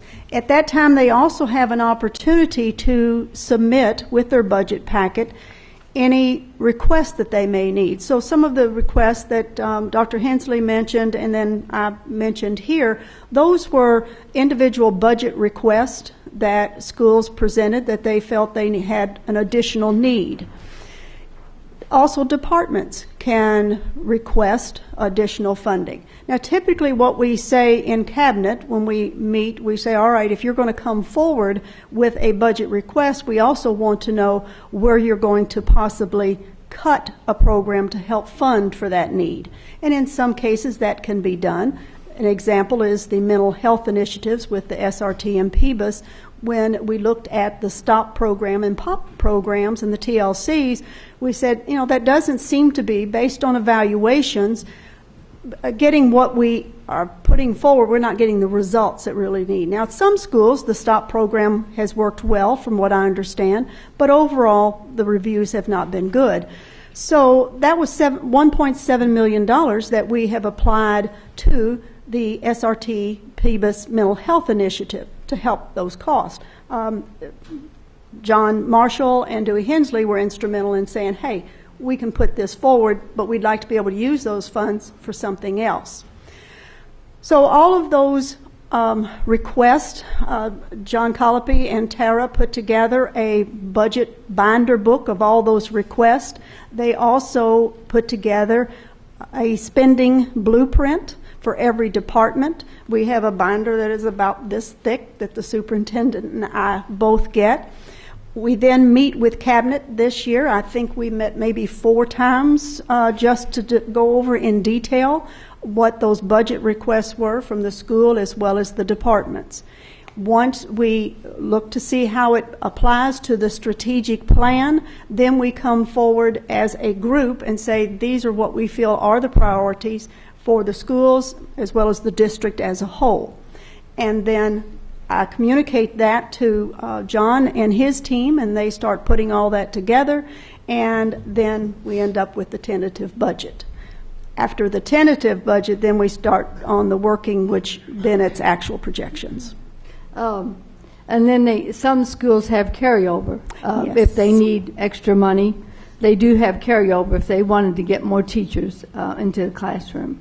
But they have to have the programs before they get the teachers. But like you said, Absolutely. They can sell. I remember there for a while they were selling back assistant principals and still do that. Right. That's Counselors, assistant their principals. prerogative. And Yes.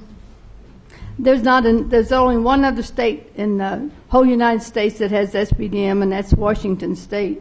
And the way I found that out was when we were coming in with the new Common Core standards, because they said everybody's got to look alike. But it's never going to happen because our schools have the opportunity to regulate and say where the money is going to be spent. It doesn't come from central office. It comes from the schools themselves who make the decisions on how that money is going to be spent. And I'm not I'm not making a statement about that one way or the other. But the Gold Clarity coaches now, we're going to put more in. These are teachers. They are not administrators. As they said, we had too many administrators in the schools, and I can't even imagine that with everything that's going on in the schools. I went and saw one of those professional learning communities. It was wonderful. The Gold Clarity coaches are invaluable. They sat in there, and this third grade was working together, and they really do help. I've gotten a lot of compliments about that. When I run into teachers, and Ms. Porter and I were having lunch one day, and we ran into a teacher, and she said, he said to us, you need to give us help in the schools to help us through all this. This is a lot coming down, and we need help. They didn't say we want more people in there. They just said we want more people from central office to be able to help us to get through all this. And it is a very trying time when we start going through all these evaluations. We're going to need all the help we can get in those schools. But I'm glad that we are adding to the early childhood and the bus monitors. These are important things that we need for our schools. And the other question I would like to ask you is about benchmarking. I know we do it differently than others. Could you tell people who ask me what is benchmarking, what's the answer to that one? Well, and Dr. Radowski, of course, is the expert as far as how we benchmark in the districts that we use. Whenever we benchmark, we first contact Council of Greater City Schools, and we also will contact NCES because they have the standards. We look at schools that, number one, have the same population or close to the same population that we do. Because we are an urban, suburban school, but mostly urban, we look for large urban school districts because typically they have the same challenges that we have in poverty. So we'll look at that poverty percentage also to see how we align with that. Demographics is also important because of maybe some of the situations maybe out in California may be different than the East Coast. So demographics plays a role in that, and the demographics of your student base. What we do is typically we will look at schools that are above us as far as the rankings on the number of students and the poverty rates, and 17 or so of those below us. Now, when we benchmark, one of the things in the audit they mentioned that we pick and choose, kind of my term, but that was what they were indicating. Well, there are sometimes the ones that you benchmark against, they may not have a particular program that you have. So we're interested in benchmarking a particular program. Maybe it's early childhood. Not all districts have an early childhood. Or maybe it's adult education. I mean, a lot of adult ed is handled outside a district.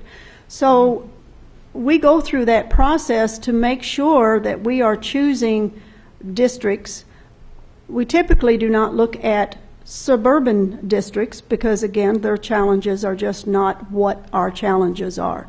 So there is a criteria that we use, and we rely heavily on NCES and the Council of Great City Schools. So we don't just use one indicator. We use a lot of them. We look at a lot of districts. Absolutely. Like, they said Austin, they don't have the Common Core standards, I don't believe. So there's a lot of things in there that we need to look at as we go forward and see what we can do to improve. Absolutely. We always want to. I think this district has always done this. I think that's the reason we've been successful, because we make changes when things come to our attention, like Mr. Brady did about the budget going in depth, and you could. I know we had problems for a long time because of Munis, but now I think that's finally under control. And now the money, this extra money tonight, that will be extra. That will not be in the hands of SBDM. The mental health. What I don't want it to be traded for something. Here we are. We really have some good thoughts here, and I just don't want schools to be able to trade in the services that you all believe in, the superintendent believe, are important to make kids successful. Some of these dollars are flexible in that the schools could. However, the majority of this is pilot in all senses of it, and the mental health is definitely one that we would consider a pilot, and therefore they would not be able to make, although, schools will have input as far as, what the needs are, because every school is different. So you want them to be able to have some input on how those services are provided, but they would not be able to sell back that position. Yeah. Okay. Well, I want to thank you. I think it was a great presentation. I love the positive things that will be going into the schools. I look forward to seeing the results, and especially early childhood. I mean, I've been hammering on the door and dancing and everything, and I'm really glad that is the answer to the question, no doubt about it. We can get them young, because now we hear that kindergarten is where a lot of our issues are. So we can get them ready so that they can have a great experience when they go into kindergarten. That's really what it's all about. What is really good for kids, and how are we going to really make a difference? And Dr. Hargens, what are our next steps as we go forward with all this? Well, actually, what we're asking for this evening is approval of the budget. And what has been said is really important, is that this was really a product of months of work from the superintendent cabinet team, with aligned to the strategic plan and with feedback from schools and other stakeholders. So the next step would be more implementing the strategy using these resources. And professional development. We need to be sure that we get a lot of training for the PD that's going on. Thank you. Mr. Jones. Thanks. Just one preliminary question. On the 1% salary increase that's mandated by the state legislature, did they also mandate steps? What they referenced in the budget bill was normal. I can't remember the exact language. They did reference it, but they just said what would normally be provided for steps. So does your budget include steps? At this point, we do have a contingency in there for that, yes. So the actual state mandated increase is not 1%, but about 2.8%? Is that the right way to think about it? That would be correct, yes. And in dollar terms, that would be about how much? That would be about $16.8 million, I think. Okay, and that's $16.8 million for 15, and then it turns to 23 or something like that in 16. Okay, great, thanks. So I also want to compliment you on the presentations. I thought I think it's clear to everybody that the district has a good handle on where its monies come from and where we spend them. And I think this presentation added more clarity to that.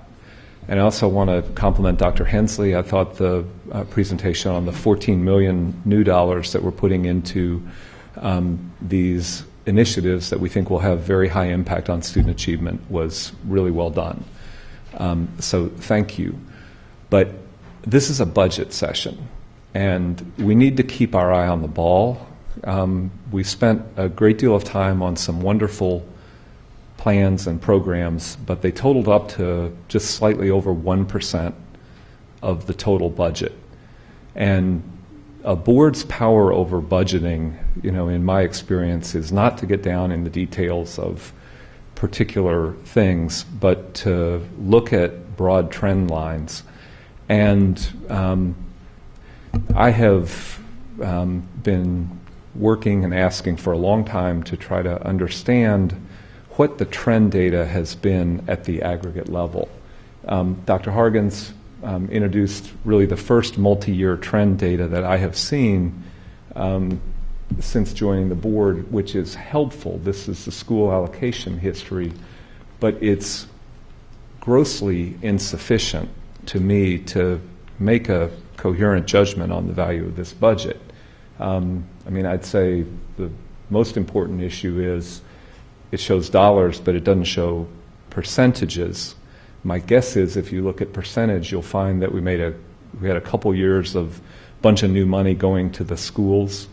And then we flattened out in terms of the ratio. I don't know that, and I'm not criticizing the decisions on how to allocate the resources. I'm just pointing out that as a board member, unless I get out my calculator and go home and build spreadsheets, which I don't think is our job on this board, I have been unable to understand the broad impact of the decisions that this board is making and has made over time on the 99% of the dollars. And I think that's really important. I mean, Dr. Hensley had on that chart some really promising ideas where we're going to spend $500,000. $500,000 is 0.05% of our budget. And, you know, at least in my view, the authority of the board to adopt a budget, the requirement that we adopt a budget, implies the authority and the requirement that we reject budgets that either are not consistent with our strategy or are not transparent enough for us to understand them. And I don't understand the broad outline of where we're going with the 99%.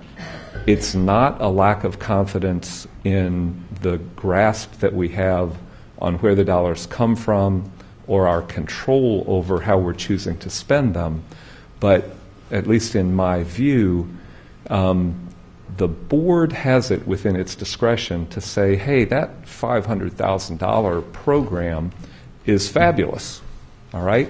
We want to see over the next 3 years, we want you to find the resources to make it a $50 million program.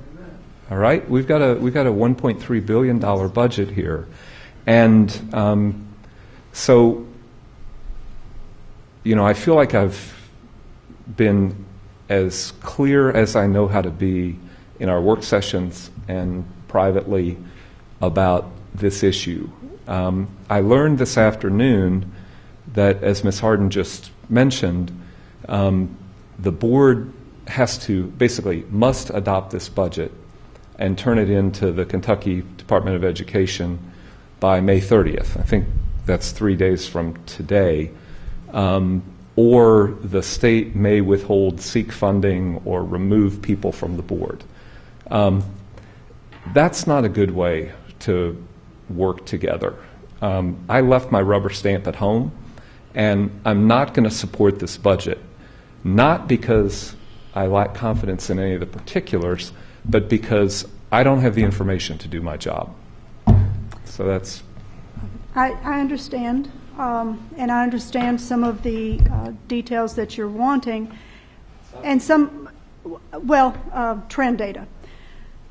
In the annual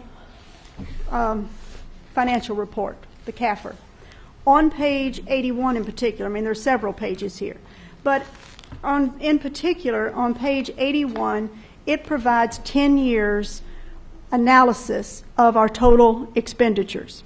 And it breaks it down, and it gives you that trend, instruction, and it tells you for 2013, in instruction we spent $625 million. In 2004, for instruction, we spent $454 million. And so that number is there for every year. It also breaks down student support services, instructional. So the trend data is here. What my challenge is to incorporate some of this trend data, I'm assuming, with percentages into the budget so that you can see that. We as finance staff, we use trend analysis to determine in this budget what we will project for revenues. We look at history, we look at the economy, we look at new companies coming in, companies going out. What is going to impact, what the legislature has done to determine our revenue side. We do the same with the expenditure side. the legislator, of course, can impact the expenditure as well as they can impact the revenue side. PJs, development of the core content, all of that, there was no money associated with that. District of Innovation, there was no money associated, but that's something we have to take into consideration. We also look at this trend analysis of how the expenditures are and what changes are happening in a school and in the district. So when Dr. Hensley comes forward to the superintendent and says, we need this mental health initiative, then I'm there to say, okay, tell me more about the program. What is it going to entail? Staffing, supplies, what's needed? We put a cost to that. And so we're adding that in. But in the meantime, we also have looked at trend analysis to see what has happened in our expenditure. The problem we have is, I don't want to say it as a problem, but a lot of our funds go directly to schools that SBDM have control over. SBDM may this year decide to spend it a particular way, but next year they aren't going to do that. So sometimes that trend, when you look at it, is a little distorted. So we go by the standard allocation formula. That's how we budget, based on what you all have approved. When it comes to like utilities, which is a big cost to this district, I mean $19 million and $14 million in electricity. But we look at what that cost is. But I will also talk with the facilities unit to say, okay, have you done anything that may cause these utility costs to go down? I'm listening to LG&E to see what their rates are that have been approved. So, because that impacts us too. So we do all of that. We have spreadsheets that compare. I mean, every month, starting in January, I will get a report that shows, and it's a 3-year report, and it shows the actuals compared to the budgets.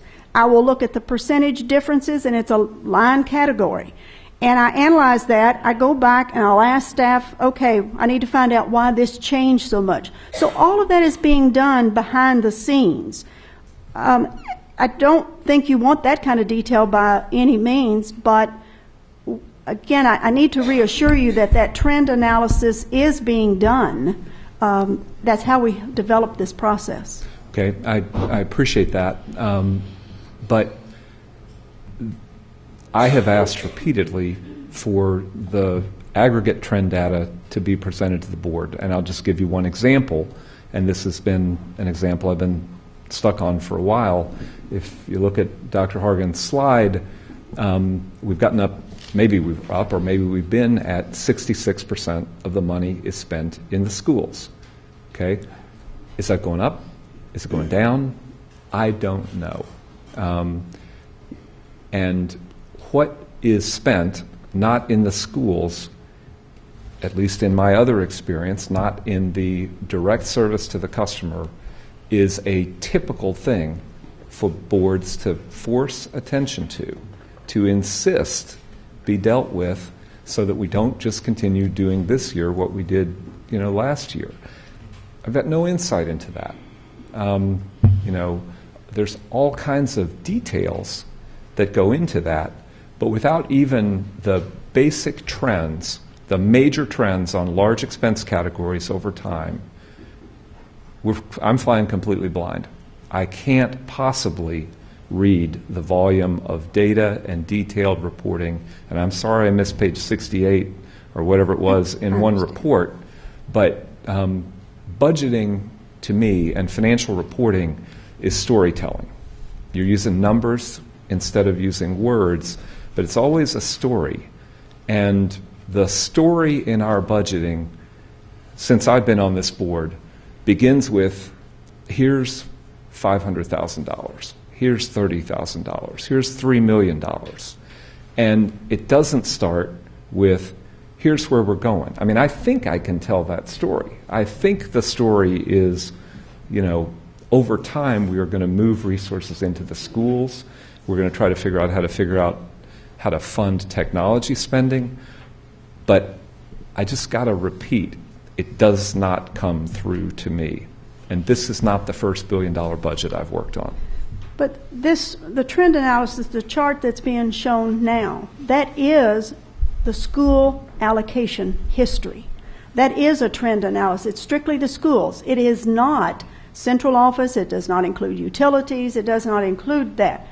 I thought this particular graph, and again, it's helpful. And it has not been shown before. So, I mean, I take your constructive criticism. Definitely, we want to do better. Absolutely, and I understand that.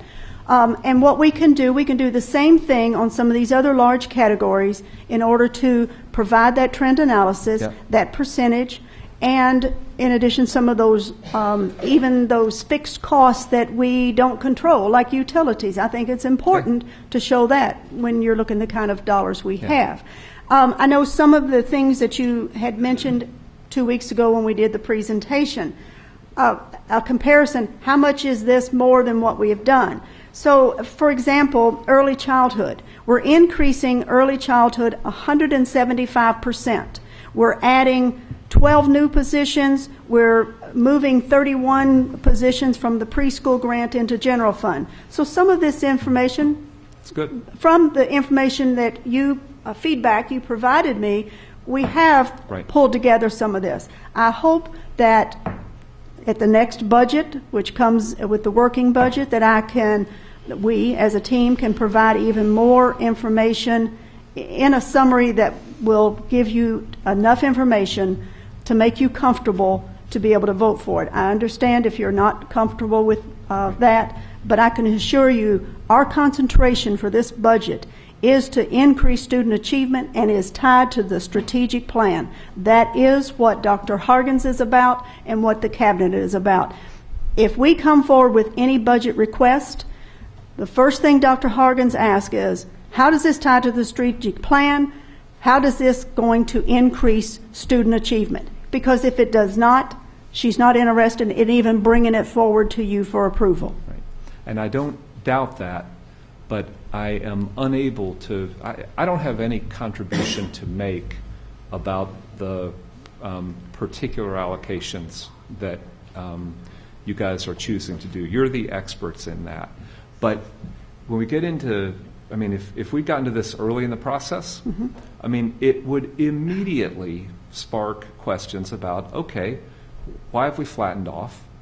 Okay, what are we doing within the schools? What worked? What didn't work? What do we need to do more of? What do we not? And in my opinion, our budget conversations are largely redoing the work that you guys have already done on, again, on the 1%. And we've got to create some ability to have impact on the 99%.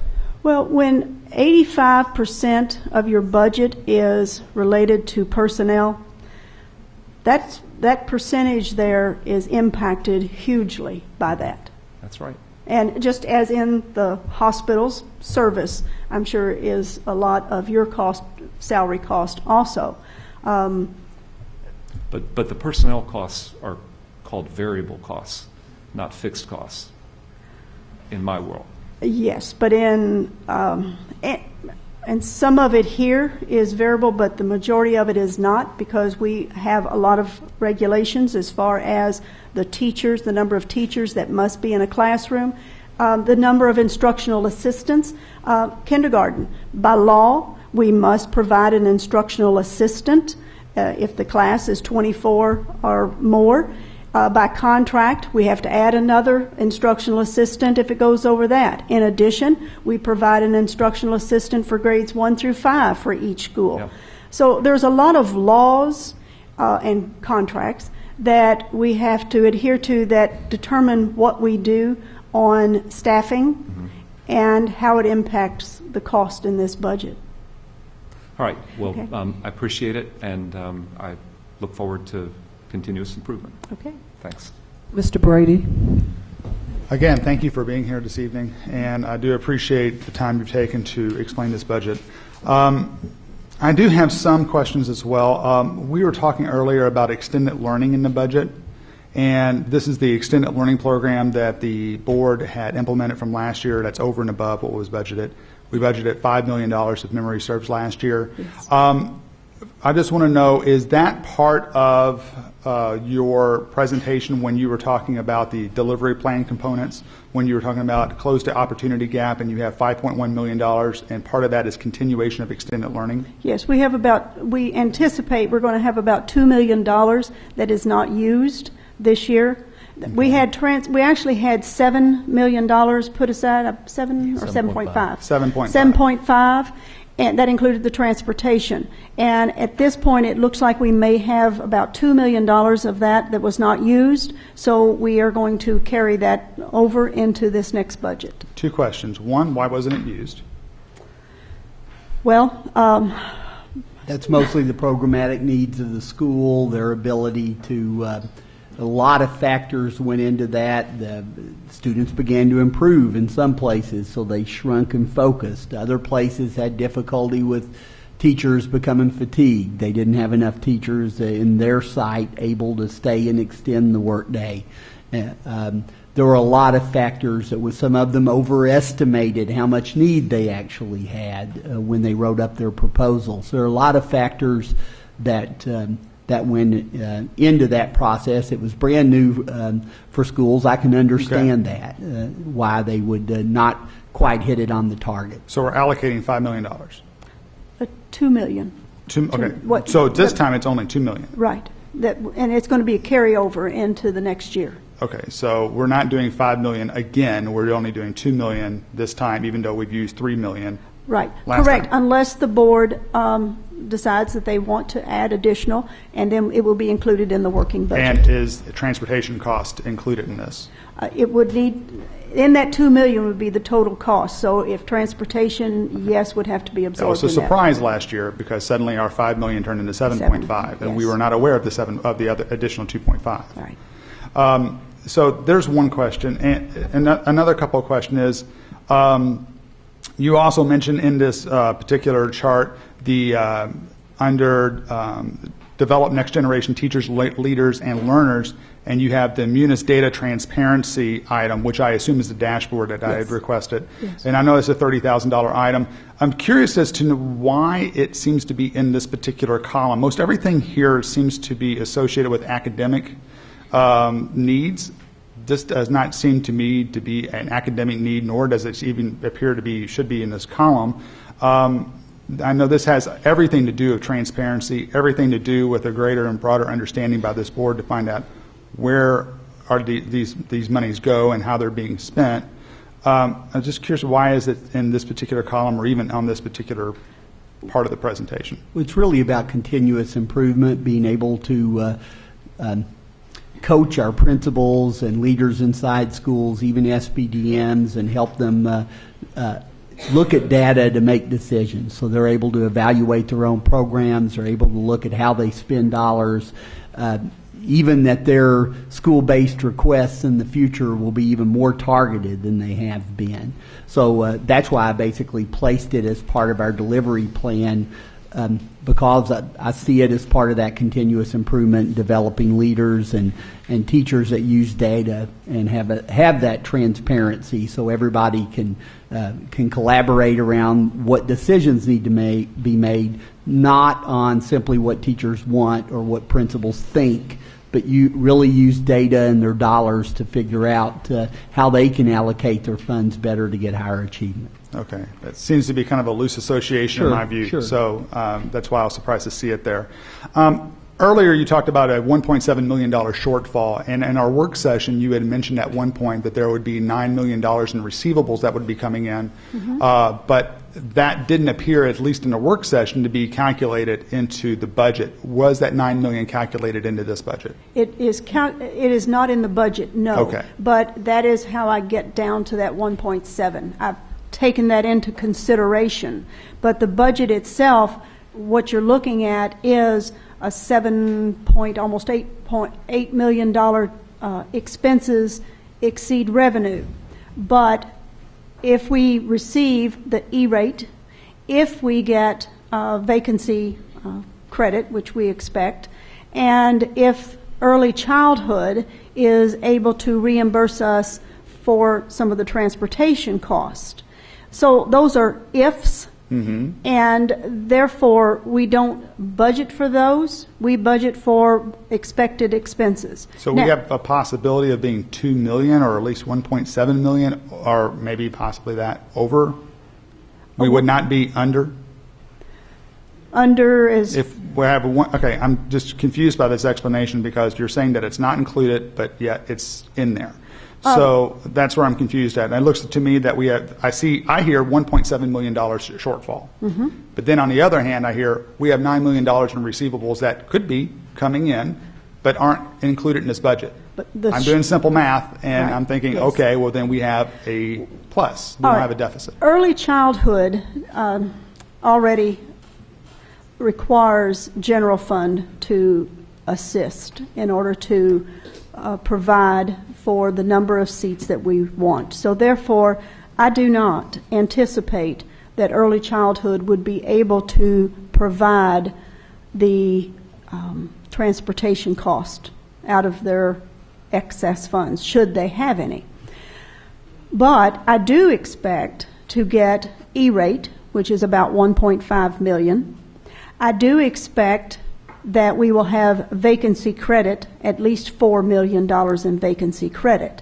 So when you take that $5.5 million that I expect but is not budgeted, and you offset it with the deficit of the $7.2 million that we have with expenses exceeding revenue, that's where you come to the 1.7.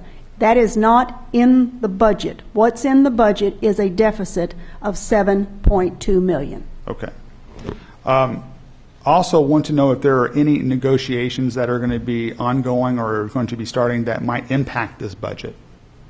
I know we went through negotiations with the teachers union last year. I just want to clarify that if there are any other negotiations with the teachers union, classified, non-classified staff, any of that. The only negotiations that would be contract pieces that would be up for negotiations this year would be salary negotiations. That is the only opener that we officially have. Okay.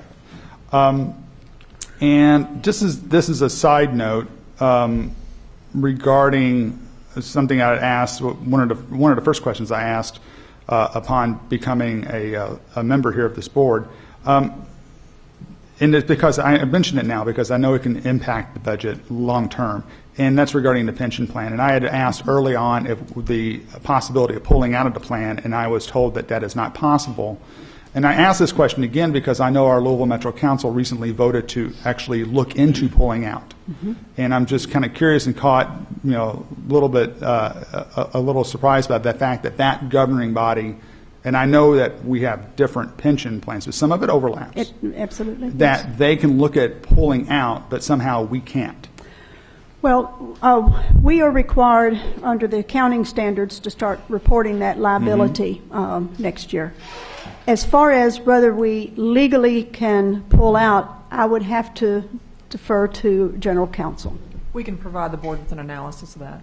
Okay, because I asked for that a year ago, so I was just curious because I was told at that time, we can't do it.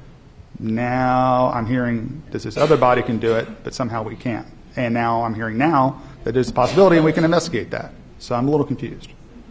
We can provide you with the analysis we did some time ago. Okay. So let me get into some of my concerns here. I mean, I appreciate you answering those questions. They're just questions that occurred to me while you were doing your presentation. But I do share some of my colleagues' views regarding, the issues with the audit. I understand that I personally would like to know the condition of the ship as it stands today, not what it was 3 years ago. And I understand that point of view and appreciate that. However, there is a lot of information within this audit that I was able to identify with. And I want to read some excerpts from the audit here, and this is something that addresses some of the issues that have been directed at the board over the past almost week or so. And I'm going to rephrase this question just to kind of put the emphasis on where I think it should lie. But it says basically it does not appear the board has achieved the level of understanding or received sufficient training needed to effectively examine and approve the budget. And then I'm going to rephrase this on this. based on the lack of clear answers received from JCPS budget staff and comments from the current board members. Now, I've inverted that sentence a little bit just to show emphasis on where they are, on what I can sometimes identify with. Furthermore, it goes on to say, and I'm picking and choosing just to make my points here. Sure. Upon review of the document, auditors found that specific questions regarding the budget were not answered. And it goes on to say, the difficulty and amount of time involved in receiving information regarding the budget process and the repetition of information already provided illustrates the obstacles board members could potentially have when attempting to develop their own personal understanding of the JCPS budget process. It goes on to say, the lack of budget to actual monitoring prevents board members from knowing whether money was tied up in an item that could be budgeted elsewhere in the following year. Conversely, it appears board members are not informed as to whether a budget's actual expenditures exceed or are less than budget amounts. Without monitoring actual expenditures to budget amounts, the board has not implemented an effective financial review process. Further, a board has insufficient information to approve a budget without first understanding the actual expenses from the previous year. Now, I think this is part of what Member Jones was trying to address, and it's something that I've had some frustration with as well. You know, from my own standpoint, and I mentioned this last year when we were talking about this issue, I did not feel that I had the appropriate context for some of these items that were in this budget. There was also, for me, there was no way to find out what items were have to have or fixed cost, as opposed to some items that weren't. It was difficult for me to find out what our budgets, what was budgeted versus what was actual. And I know that you selected a page to talk to Member Jones about his concern, but I believe on that particular page there was no actual where you have actuals, but no where that money was budgeted for that particular year. Again, preventing us from trying to find out, are we adequately budgeting for that particular item. I will also go on to say that I think that the dashboard is that we'll be implementing is great. It's something I totally support. However, I know that it's an off-the-shelf item that is from Munis and apparently was available. And I did ask for this last year. Because of the issues of, from my standpoint, I asked for a lot of detail and I feel I didn't get it. I hear a lot of the phrase trust but verify. Last year I trusted with the expectation I would be able to verify this year, and I'm not able to verify this year. So therefore, I mean, I'll tell you that I don't support this this budget either, simply because I do not feel I have enough information to perform my duties as a board member. Okay. Let me first address the Munis dashboard product. Yes, it is a canned program. However, Munis will alter that program based on what input we provide them and what we feel is important to our community to see. And they can drill down as far as they want once this is done. But in addition to that, our current technology staff has already, one of the reasons it was not done before, that it takes a lot to pull this together with all of the information that we have. And we've been working on that. So when Munis came forward and said they had this product, I said, this is what we need to go with for now. Our technology unit is going to also be reviewing this and be instrumental in helping set it up with the Munis data. And they will be working on, probably within 2 years, that we will have our own product in-house. One of the things the Munis product does not have is budget. It has actual dollars. Well, I feel the budget dollars are important also. I've mentioned it to Munis, and they've told me that that is an excellent idea, and they will be working on that. Now, how long that will take and what it will cost us for them to develop that, because past history is any enhancement that is made to their product that we suggest, and any other district that might suggest an enhancement, you have to pay for. Of course, then it is given out to whoever they sell their product to. And that has been very costly to this district. We have spent a lot of money in Munis just to enhance it so that it will work for Jefferson County Public Schools.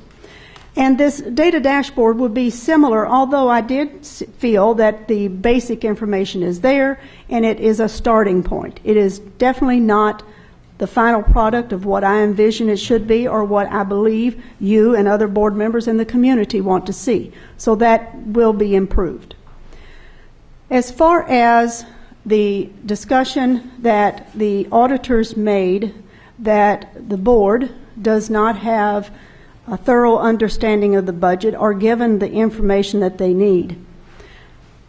Whenever a new board member comes onto the district, I always make myself available to go through the budget, the process, the laws, to understand the SEEK formula, to understand how revenue comes in, to understand how we budget, to understand the allocation formulas. I know Mr. Jones and I sat down, I believe we met for maybe an hour and a half when he first came on board, and I went through the process with him. I have a training that I tailor to finance officers. When I talk with the board, I know my first presentation when the new board members came on this time, my budget presentation was much more, should I say, elementary compared to what I would have presented to board members that have been on the budget, been on the board for a while. Because I would go into the details again, of what even KSBA provides you all in training. I provide some of that information as well as the budget. I have to, as Board Member Westland mentioned, when the auditors came, I mean, they were here for 9 months, and they talked to a lot of my staff. Seriously, they talked to the CFO 15 minutes, and it was one individual, and that person asked me the standard fraud questions. And as a matter of fact, after about 10, 15 minutes, if it was that, she said, oh, well, I've got some of these, and this is exactly, oh, I've got some of these other fraud questions, but we don't need to go through that. Okay, I said, anything else? That's it. Now, other than that, I had no interview, no questions regarding how this budget is developed, what I present to you as board members, what I provide the superintendent. I had no opportunity to talk to those state auditors. I would have welcomed an interview process so that they could have thoroughly understood what I expect as head of the Financial Services Division. I know pretty well what all of my staff do, not to the detailed lines, but I know what their responsibilities are, and I know what I expect and what you all and the superintendent should expect of the financial staff. We also, when they say that we don't have, we have overspending that could happen, we have controls in place that prevents on the front end controls so that I don't have to be concerned on the back end because it'll stop it. If it is an inappropriate expenditure, it will stop it on the front end, not on the back end, not after the fact. We have, and part of that is within the Munis program. If a school or a department wants to spend more in textbooks than what their budget is allocated, it stops it at accounts payable. It says, you don't have the money to allow that to happen. Now, the only other area that is allowed to go over is salaries, and that is because, number one, we budget at the school level. In central office, we budget actual salaries. At the school level, we average salaries. That part of the reason for that is I don't want a school to say, well, I want a cheaper teacher, a teacher that has no experience because I can save myself some money. So we average. And so those salaries will go over, or if a clerical staff works over and they haven't budgeted for that, we've got to pay that clerical staff because fair labor laws. But at the end of the year, John and his staff will look at every departmental budget, and if there is an overage, that amount of money is taken from their next year budget. So we have controls in place. They cannot overspend their budgets without us allowing that to happen. So the controls are in place. But did they ask me that? I don't think they even asked staff. No. And so if the auditors didn't ask, can they make the comments that they did? Because they don't have the knowledge. I'm very passionate about this, as you can see.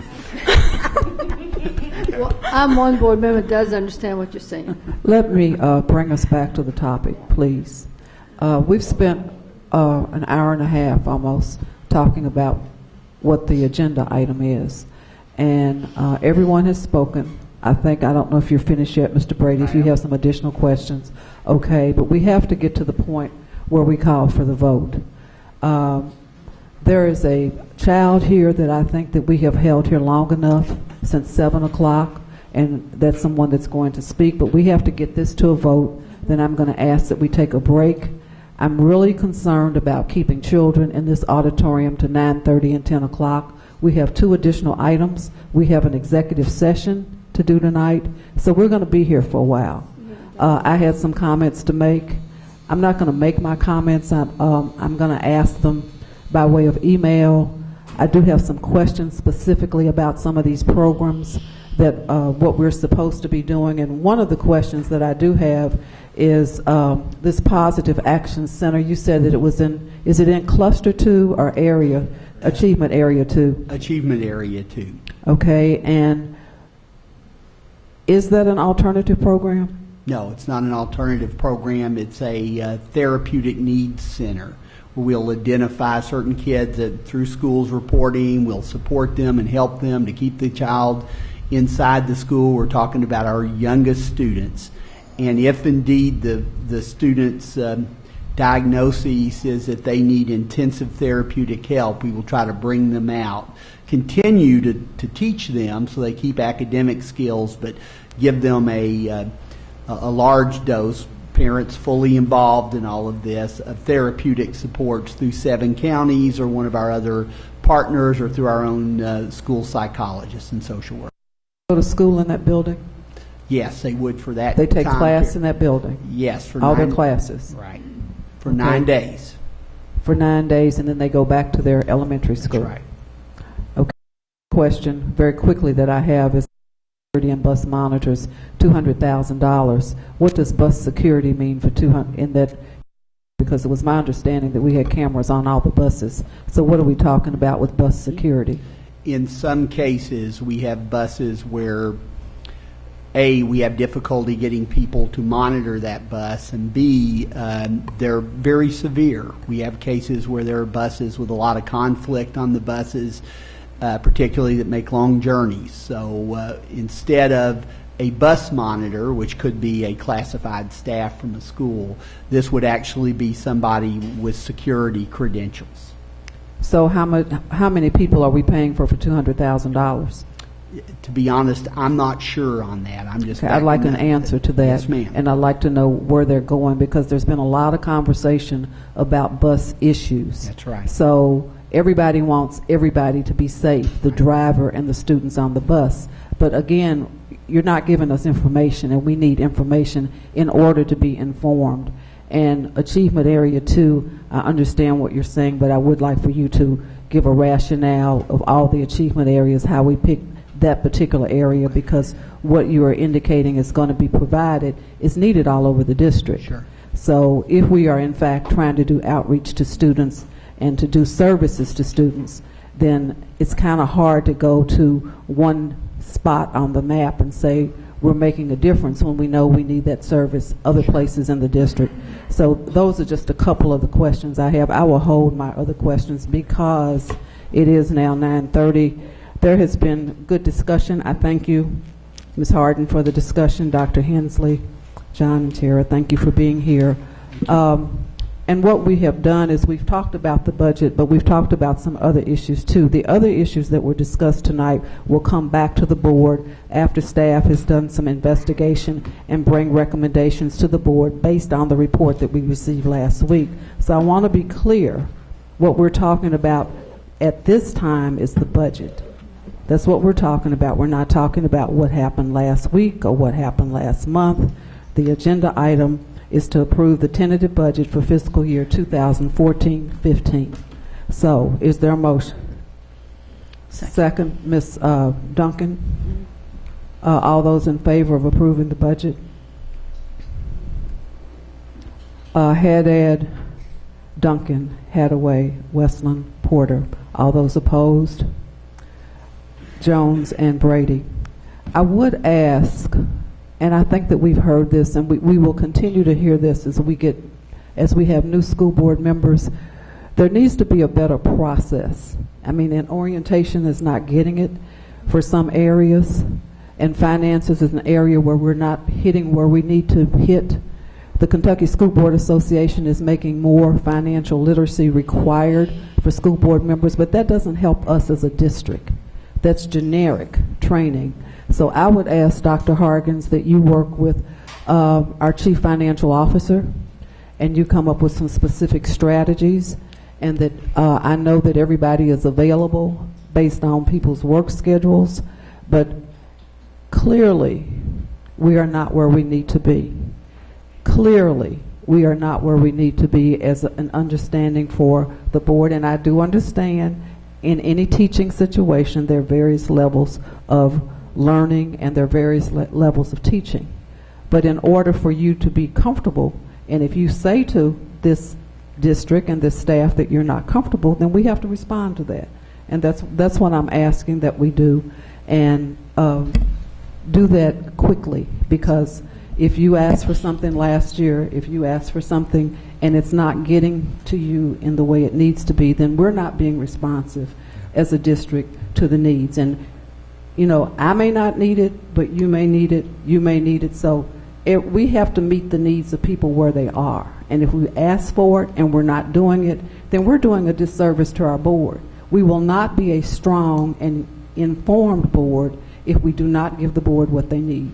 So I've heard it, and I've heard it, and I've heard it. So I would like for us to respond to what the board is asking for. But I'm not asking for training. No, you're asking for some specific information. No, I'm asking for broad brush thematic information about where we've been and where we're going. Okay. Not more detail, better analysis. Is that the only thing you're asking for, Mr. Brady? I thought there was some more questions in there. Well, the main gist of it is that I'd like to be able to find out a way for us to analyze what our actuals versus what our budget is, to be able to find out trend data and address some of the items that I had personally identify with that the auditor brought up.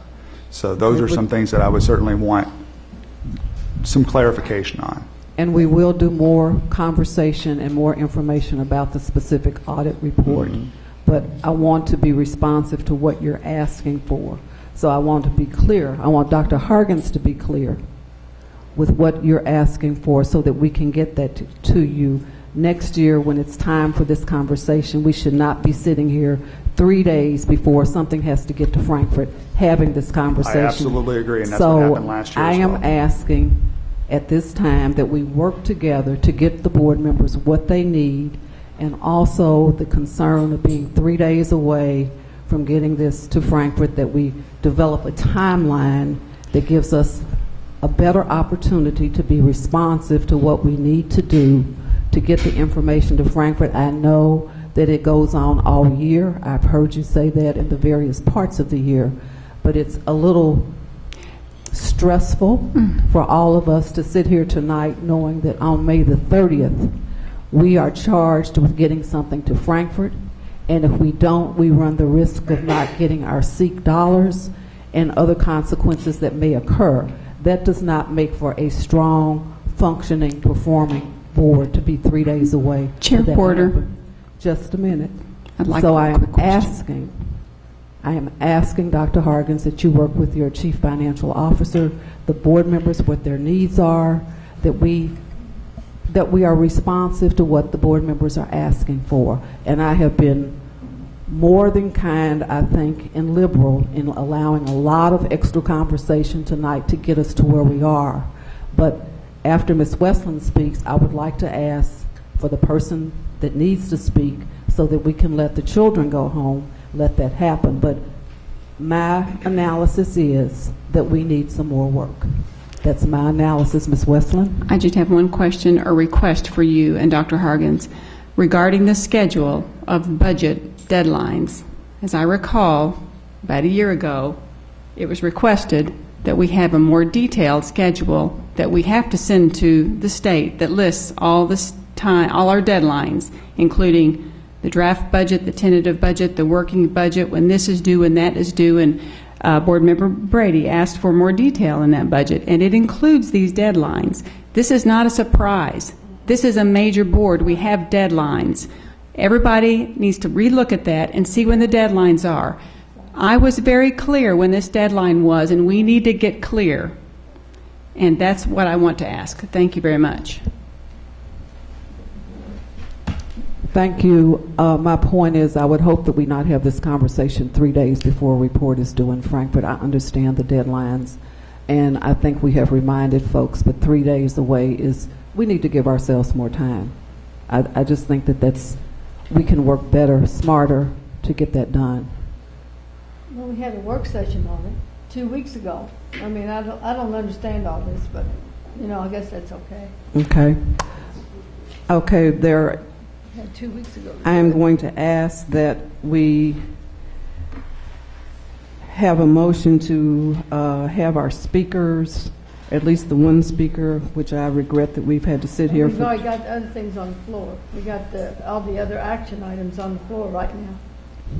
So you want to change the action items, and we haven't done the agenda, consent calendar. We haven't done anything yet. I guess my concern is that we have a child here that appears that because it's 9:30, that I'm trying to be responsive to the members of our audience. If you don't want to do that, then that's fine. No, I'm not saying that. I'm saying you have something else on the floor now. You just want to change. We've just done one of the items. You pulled 3 down at the last motion. You have to make another motion. So that I will you make don't a want motion that Okay. we recognize one of the speakers and then go back to the Right. other 2 action items. Yeah, I agree with that. Okay. All those in Second favor? that. Yeah. Aye. All of that's approved, and I believe, and if I'm wrong, please correct me, but I think our speaker is Donovan Fornworth. Welcome. Thank you for being here. You have 3 minutes. Has he got a child with him? Is he the one? I think Ms. Haddad seconded. Okay. Once again, 3 minutes to address the board. At the end of 2.5 minutes, the bell will sound once. Then you have 30 seconds to finish your statement. At the end of 3 minutes, the bell will sound twice, indicating that your time is up. Thank you for being here. I regret the lateness of the hour, but thank you for being here. Thank you, Madam Chair. Before the clock starts ticking, if I may have your permission to share our materials, a copy of my remarks, as well as a letter from one of our lead parents. I had entitled my remarks Authentic Relationship. And I'm grateful to the board for its time and attention and for your service to our children. I'm sure that some days, probably today, your job feels like a full-time job. My name is Donovan Fornwalt, and I'm a Chief Executive Officer of the Council on Developmental Disabilities. The Council's been rooted in this community since 1952. For 62 years, we've worked to integrate, empower, and train children with disabilities and their parents. Our mission, to initiate positive change in the lives of people with developmental disabilities, has been and always will be connected to creating positive educational outcomes. The Family Outreach Program reaches out to thousands of families in hopes of initiating systemic change and, when necessary, to intervene to achieve individual success for our families who have children enrolled in JCPS. But I'm here to talk about relationships, what it means, why it matters, and how it can be improved. My comments are not intended to be offensive. I believe the first obligation of leadership is to speak the truth, even when those truths are uncomfortable. And so, do we have a relationship with JCPS? Yes, we do. We've had many hundreds of families over the years approach us for support and advocacy as they struggle to understand things such as the IEP process and how best to give their child a dignified, integrated, and genuine education. But this relationship has suffered from dysfunction, from broken promises, and from neglect. Our history with JCPS is more about putting out fires, righting wrongs, and advocating for full compliance with state and federal laws and regulations. I had great hopes and renewed energy and faith when Mr. John Marshall spoke to our families nearly 2 years to the day. We had a full house, and John was very sincere, and he opened up the door to what I predicted would be a more fruitful and respectful relationship. We had follow-up meetings with Dr. Montgomery, Terry Ray, and Carol Bartlett. However, our first request and the first broken promise was to share information on our lead training programs with every family in the district who had a child with an IEP.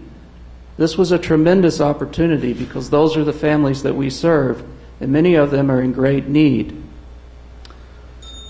Every family is eligible. The training is free. We offer 6 weeks of intensive training, not only on laws and regulations, but on the principles of advocacy and team building. Our lead graduates are mentors that have the capacity to be real partners. Again, not only with our schools and our teachers, but they reach out to other parents in need. And so we return to putting out one fire at a time. Unfortunately, we were met with initial resistance. The door was open. We met with, the key players in central office, and then nearly 18 months of silence. The spark of trust and the excitement of possibility was replaced once again with what I would deem the soul-deadening echo of bureaucracy. And so now we're back to a relationship that is polite, but not authentic and not very productive. And we're called in when the relationship between the family and the system is frayed, when trust is compromised, and thus we are cast in the role, as we have been for decades, of adversary. Again, putting out fires. I promise you with absolute sincerity, we want to be your partner. We want the simple opportunity to inform your families, our families, about an opportunity to receive advocacy, information, and support throughout the entirety of their child's school career. Stakeholder involvement and engagement implies a relationship, and we eagerly await the translation of those words into deeds.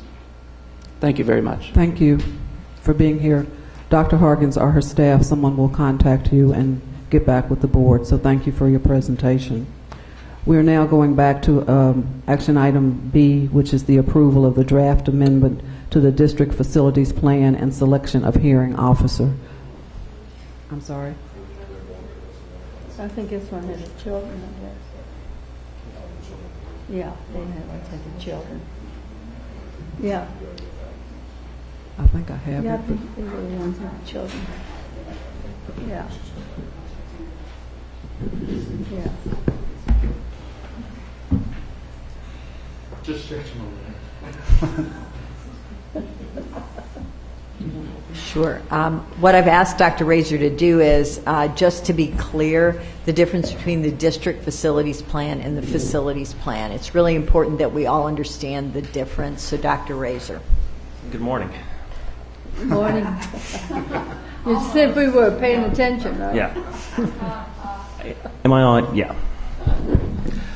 I did want to make some clarifications. We had originally had this as a consent item, but I figured there would be some questions, so I thought I would just front load some things. I've been in front of you twice, along with Dr. Radosky, talking about our strategic facilities plan that we'll be presenting to you at the end of next month. This is not that. As you may recall, this was presented and approved by the board last year. This is the district facilities plan that we must submit to the state every 4 years. And I liken this to the replacement value that's on your life insurance policy at home. This is where we go through and look at all the critical needs that we have within the district in all of our buildings. And really these are old systems older than 15 years old, whether those be chillers and boilers and roofs and other critical systems within the building.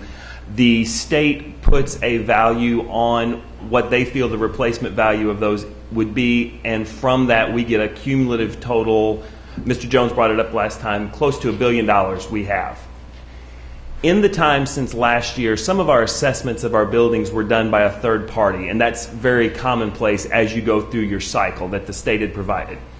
In their assessment of some of our buildings, they didn't realize that some of the systems were over 15 years old, that we've now documented and those also as potential critical needs within the district. That totals to about $9 million worth of additional need that we have established and we're asking for KDE to recognize. Something else that is in this plan is an additional elementary school that would be in Cluster 8. We have a school on the plan in Cluster 10, the property located at Norton Commons. This is not something that the board is voting to approve if they vote to approve this plan. If you recall, Dr. Radosky and I, when we talked about projected enrollment as well as capacity within our 13 cluster system, showed that Cluster 8 and Cluster 10, if we kept our current structures in place and also kept the current 13 cluster plan with fidelity, we would be running out of seats and therefore have established that need. What this does is this allows us to get additional funding from the state with an established need that we have. Again, if you vote to approve this, you're not voting to approve the building of it. You're basically voting to approve that we have shown to the board and to KDE there is a need in that area. Once again, just to reiterate, probably the most confusing or stymieing thing in this document is the title plan. Assessment would be a much better terminology to use of the district's needs, and I'd be happy to ask or answer any questions you may have. Mr. Hathaway, Mr. Brady. Mr. Hathaway first. Can we get what you just said with your hand on a Bible and your arm raised, please? No. Board agenda. No, I understand a little bit about this being an identification of need. I'm still unclear, and I'm not sure that this is the venue, especially at this hour, to get some answers, but consider it a request because I'm still trying to understand how we assess need. I can go to an elementary school in my district and they will tell me they have a need for a media center and they have had that for some time. So I can go to a high school and they'll tell me they have a need for extended space or a classroom. I can go anywhere and ask any administrator and they will have a need. So I'll leave it at that. I don't want any explanation now because that would probably take some time, but I need some more help in understanding how we assess need. It's obvious to me when you have a 15-year-old roof or something, then yes, it needs attention.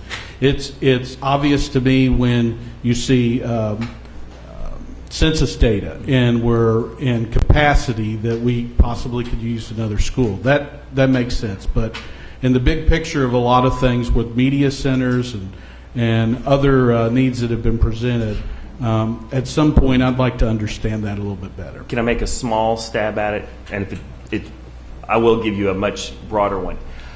As Ms. Harden said earlier tonight, we have $25 million this year, $30 million projected for next year. In front of me I have a document that's close to $1 billion that are basically identified as needs, not wants. At the end of the document, there's about a page and a half of what are called discretionary projects that actually the third-party vendor picked out, and those are things that our restricted money won't touch. Schools that have gotten new media centers, at least in the 2 years that I've been here, have usually been, I think, almost have exclusively been buildings that also had a critical need for an HVAC system or for a new roof where that could be coupled on or cobbled on as it was happening. We do have a list of media centers with dates behind them, and I'll be getting that to you as well as to help explain this in a lot more detail. But we've generally now been in a situation where it is a critical facilities structure that needs replacing, whether it be a roof or an HVAC system that we're then allowed to do things with. And we try to address those from what is the most critical. Thank you. And at one time, the facilities group had shared a splatter map of where projects were and where they were needed. That was very helpful to see that we were not paying attention to one area over another. That was helpful. So I would encourage that practice to continue as well. Sure. And hopefully with the June presentation we'll be making, not only will we be presenting, because there's been a request for this, not only will we be presenting the next future shiny, what we want to do in the future, but also our regular plan with very solid dates based on the best funding we have of what we propose that we do moving forward over the next few years. I think those things are very helpful because you could go to any community in our city and the perception would be school A is getting this or this neighborhood's getting this. We haven't gotten anything.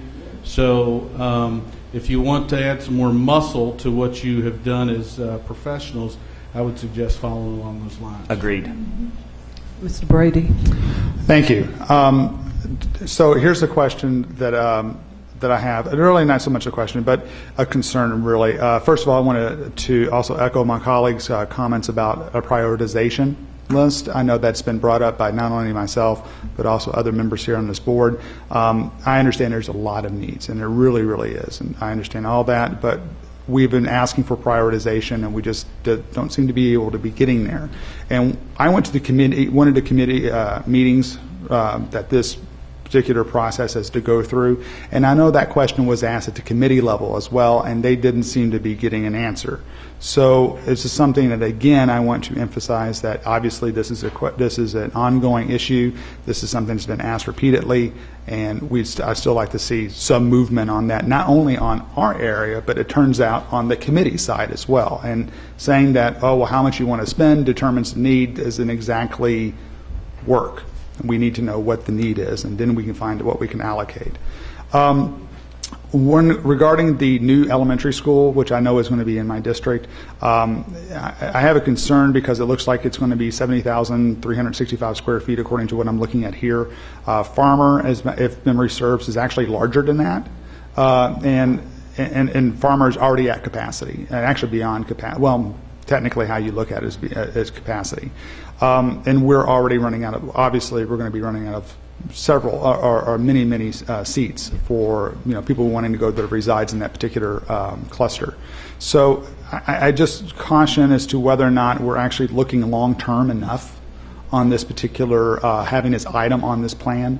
It just seems to be, granted, $15 million is a lot for, by anybody's budget, but it just seems that it seems reactionary rather than plan, rather than really progressively planning for future growth. And that area is the least developed area in all of Jefferson County. It's only going to grow, especially the new park system that's going through there. So it's just something that I just want to be able to reiterate. So thanks. I have a few comments about this, and I have a few questions. You don't have to answer them all tonight, but I would like them answered. I'd like to know what is the process for building a school after this information is placed on a list that goes to Frankfurt. What are the specific checkpoints for the board? What is the prediction for operating revenue after building this? What you're asking for is money to build a school, but the question becomes, How do we put furniture in there? How do we staff it? And what is that going to cost as we're looking at budget items? And are we addressing population by area? Are we addressing population by district? Because there was an article in the newspaper several months ago, and I think actually Dr. Radowski was quoted saying that we had enough seats for students, but obviously that has changed. So my question is, how are we addressing the population? Are we building to potential growth? And I will say that I attended the meeting at CB Young.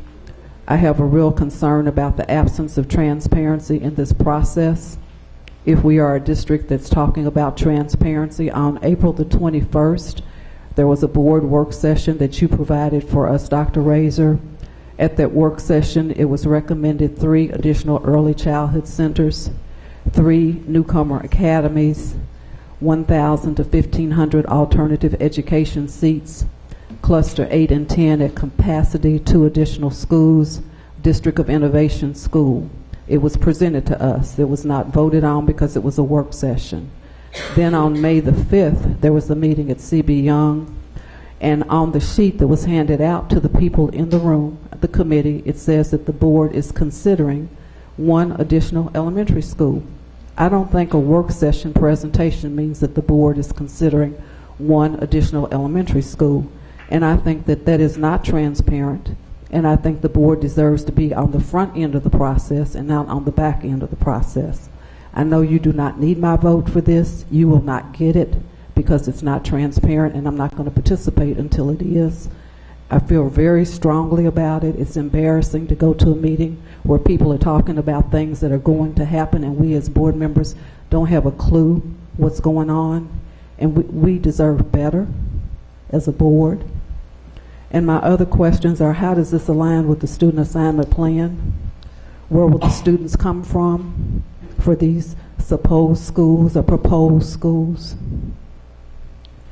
And how are we in fact maximizing seats in the district?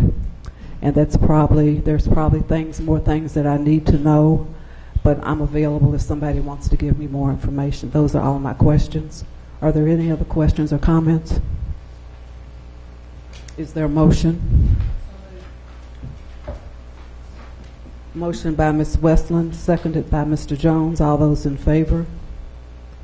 All board members, all those opposed? Porter's opposed. Everybody else is in favor. Thank you.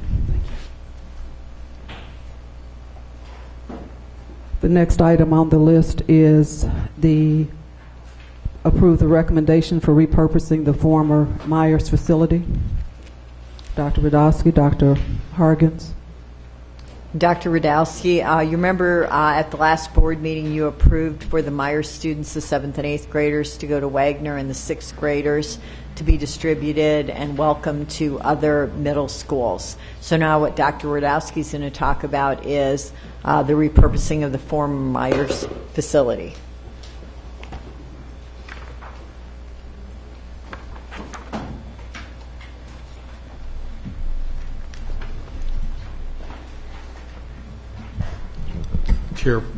Chairperson Porter, board members, Dr. Hargens. I'm here tonight to talk about the repurposing of the Myers facility. When I talked to you 2 weeks ago, I told you that we would come back to you within a month at the repurposing. Since that meeting 2 weeks ago, we had meetings in central office, and we feel like we need to move forward with the repurposing so that we could be like ready for the start of the next school year. School's out in about two weeks, and we need to start the work so that we could be ready with the repurposing by the start of the next school year, which is in mid-August. So what I'd like to do is talk about our rationale, the proposal, and then the key next steps, and I'd like to answer any questions that you have, or maybe Dr. Hensley will help me with the answers. if you remember, we talked about in 14, 15, Myers Middle School students would be attending other middle schools, and Myers 7th and 8th graders would be at Wagner High School, leaving the current Myers building basically like underutilized.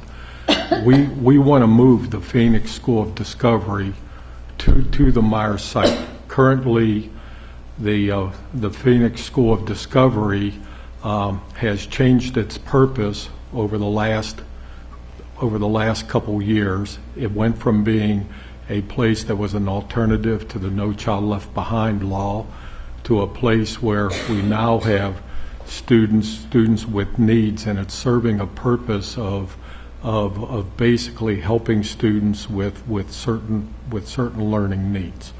And but where we have it now, which is at Frost which was at Stewart and at Valley, we basically have a rule that only students west of I-65 can attend the Phoenix School of Discovery, and we have needs all over the district for this school. So we would like to move the Phoenix School of Discovery to the Myers site.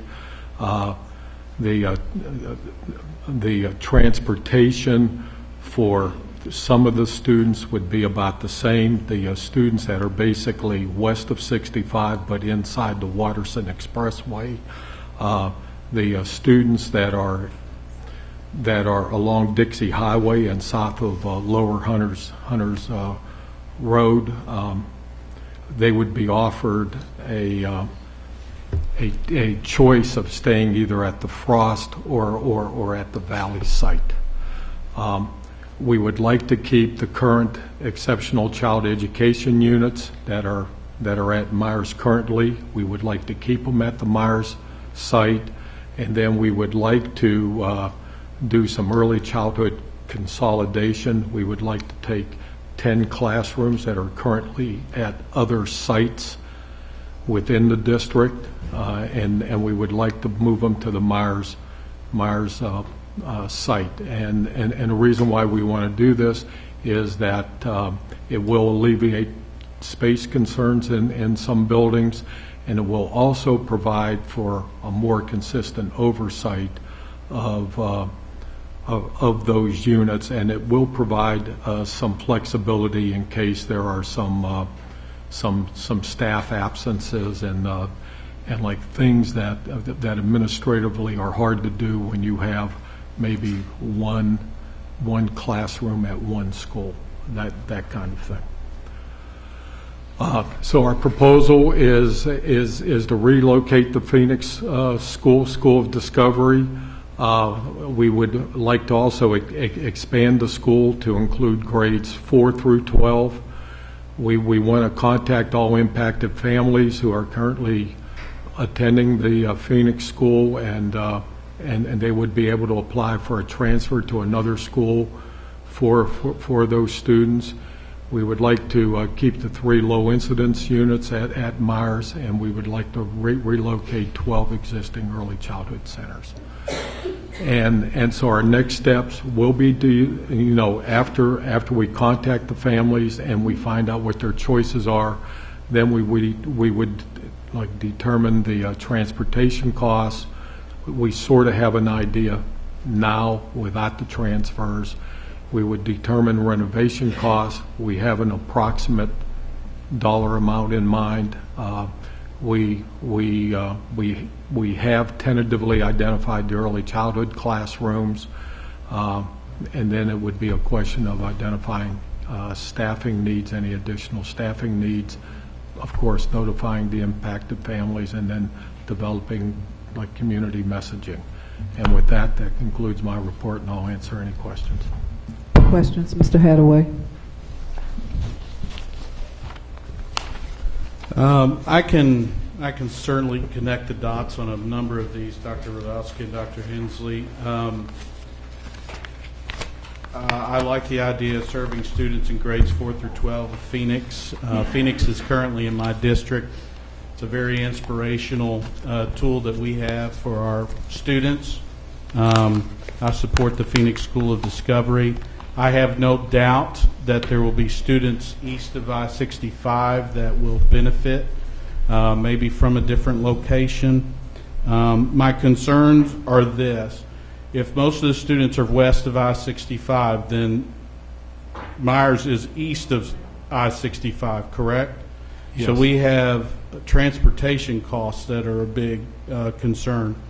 And even a deeper concern is I was expecting that we would have options, plural, presented to us. So am I to assume, I think this is a safe assumption, I don't mean to belittle the process or your work, but that other options were considered for Myers besides just this, or did we just head down and this is what we're going to do? So there were a couple other options for Myers, and when there was a discussion among staff, this seemed to be the best options. I'll let Dr. Hensley talk. Okay, thank you. Talk a little bit more about those. Yeah, we had looked at, there are several things that we considered. For example, one of those newcomer academy sites we had talked through, but there were always logistical issues, numbers of kids. We had other things that were going on that made it not as an attractive option as this one. This one just seemed to have the pieces fall together and make a lot of sense because it would provide so many different opportunities with early childhood where we need seats in that area, certainly with Phoenix that we need to expand, that we had moved into Frost in a tighter situation that didn't give us the room to expand the 4th and 5th. So we had a lot of impetus toward this being, of all the options, by far the best. Okay. And I'm not being territorial, although I love Phoenix and love that it's in my district. And I can connect those dots, as I said. I can understand some of the logic there. A big concern I still have is we just told those Phoenix students, a month, 2 months ago, and told those families that you're moving to Frost. And I don't like how that appears. If I was a student, I would think that because of the change in the communication, and there was a lot of parent engagement in that talk about the Valley transition and the Frost transition, and I know that Phoenix families were involved there. They have not been involved in this discussion, have they not? No, we haven't been able to engage them in this process of the move very well. We certainly haven't. So I'm real concerned if I'm a Phoenix parent, what kind of priority you've placed on me when I am now hearing within a span of a couple months that my student will be moving here and now moving there. So that brings me to this question.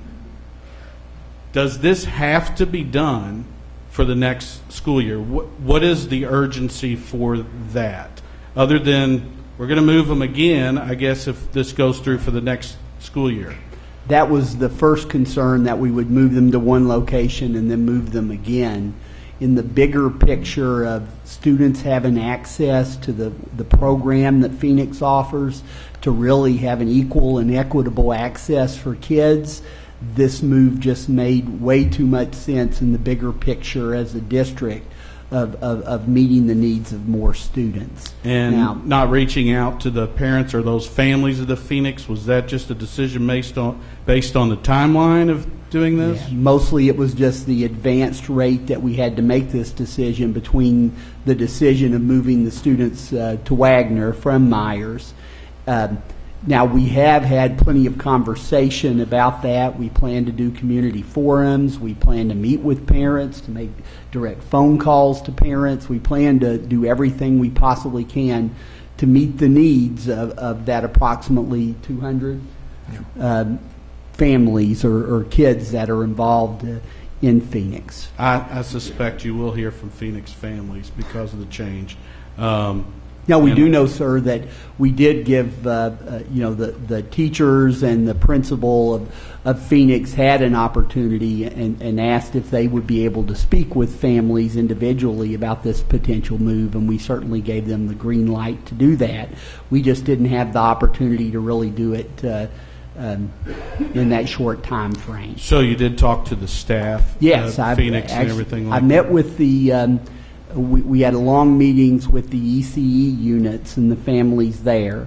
We also met with the staff in an extended meeting that I had with the staff that was where I asked them for the pros and cons of this particular move. It was so overwhelmingly positive about the move that really the only singular complaint was one person who presently walked to work said, I won't be able to walk to work now. Okay. That was the only issue with the faculty. They were so positive because this gives us so many opportunities to meet the needs of more kids and families, and even extend the viability of Phoenix because of the number of kids, the fact we can meet a need at 4th and 5th grade that we continuously hear from principals and teachers about students that have unique needs that a Phoenix type school could serve, but as a district we don't offer that. I have to say, it's difficult for me to make a vote here because I have not heard, I didn't know about this, and I have not, I don't want to move families and move them again next year. I understand. But I also don't like telling them to move in one place and a few months later. So I'm a little perplexed by this, but I'm also, I have not had an opportunity to talk to staff myself. I don't doubt your words, Dr. Hensley. But I am, I have two routes here. I can either make a decision, a call on my own as an elected official, but the other thing is I can maybe assume that since I have not heard from the principal or any of the administrators or teachers, which I normally would, then maybe they're okay with it. So I do connect the dots. I do see some of the logic. I do like the expansion of 4th through 12th. But I do have serious concerns since most of them are west of I-65. Now we're going to put them east of I-65. I'm sure that other people, other families will take advantage east of I-65, but I have concerns about the transportation I understand, sir. Mr. Brady, and then Ms. Westland, and then Ms. Duncan. Want to echo some of my colleagues' concerns about that as well, but on the other hand, I was very surprised to see this when we saw our agenda published mid last week, and I'm concerned about the speed at which we're moving. But at the same time, I'm also fairly impressed at the speed at which we're moving, for considering we're a large organization who is not really known for this type of speed. And I know that it's a little bit of having it both ways there, but. I do want to say that actually I was fairly impressed with the outside of the box thinking to a degree here. I'm concerned about the Dr. Radowski. You mentioned an approximate dollar amount to refurbish or remodel Myers, and what was that approximate dollar amount? I was told probably $100,000, basically having to do with the restrooms of the early childhood. My understanding is that when we were looking at the last proposal for the District of Innovation regarding Frost, of moving Phoenix there and making a 6th grade transitional school, that we were looking at a budget of about $1 million or so, just shy of that if memory serves, to make changes at Frost to be able to accommodate Phoenix as well as the 6th grade transitional school. How much of that money has been spent so far? Do we know? I do not have an answer to that. Okay. Because I do know that supplies have been moved there. I've been able to track that. I've seen that on Twitter and Facebook and whatnot. But my concern is a couple-fold. One, it seems like we're spending more money on a facility that, as you quite well know, that I don't really necessarily think needs to be open, especially considering it lies within a non-attainment zone for air quality. I like the fact that we're only looking at $100,000 worth of renovations as opposed to $1 million. It seems to me that if we remove those kids over there, we might be saving some considerable money, provided we're not too far down the road with renovations over at Frost currently, which I assume not because Frost is currently open with students inside. I think one of my other concerns would be that we could probably save a lot more money if we took the other 200 or so sixth grade students that are currently, I believe, going to be the only ones at Frost. And Frost has a capacity of 728 students, according to what I'm seeing here from our Kentucky Department of Education Division of Facilities Management Plan. That was part of what we just voted on. It just seems to me that, and currently it just seems to me that we might be able to take those 200 plus students and move them over to what I would suggest would be Stewart Middle School and the existing Phoenix facilities that are over there, considering I would imagine that they're somewhat segregated, and make that a transitional center and use those as existing facilities and save the $1 million or so that we have allocated for that transition. And so I know you're capable of moving fast now, so it's something I'd like you to consider, especially considering the fact that Stewart has a capacity of 1,500 students, and according to the capacity sheet I'm looking at here, it says that they currently have 1,500 students. So we have more than enough room to and absorb those that sixth grade transitional students and make that a transitional center. Could I ask, excuse me, Mr. Brady, but that's not what we're talking about Myers right now. And I understand that, but it's all put together.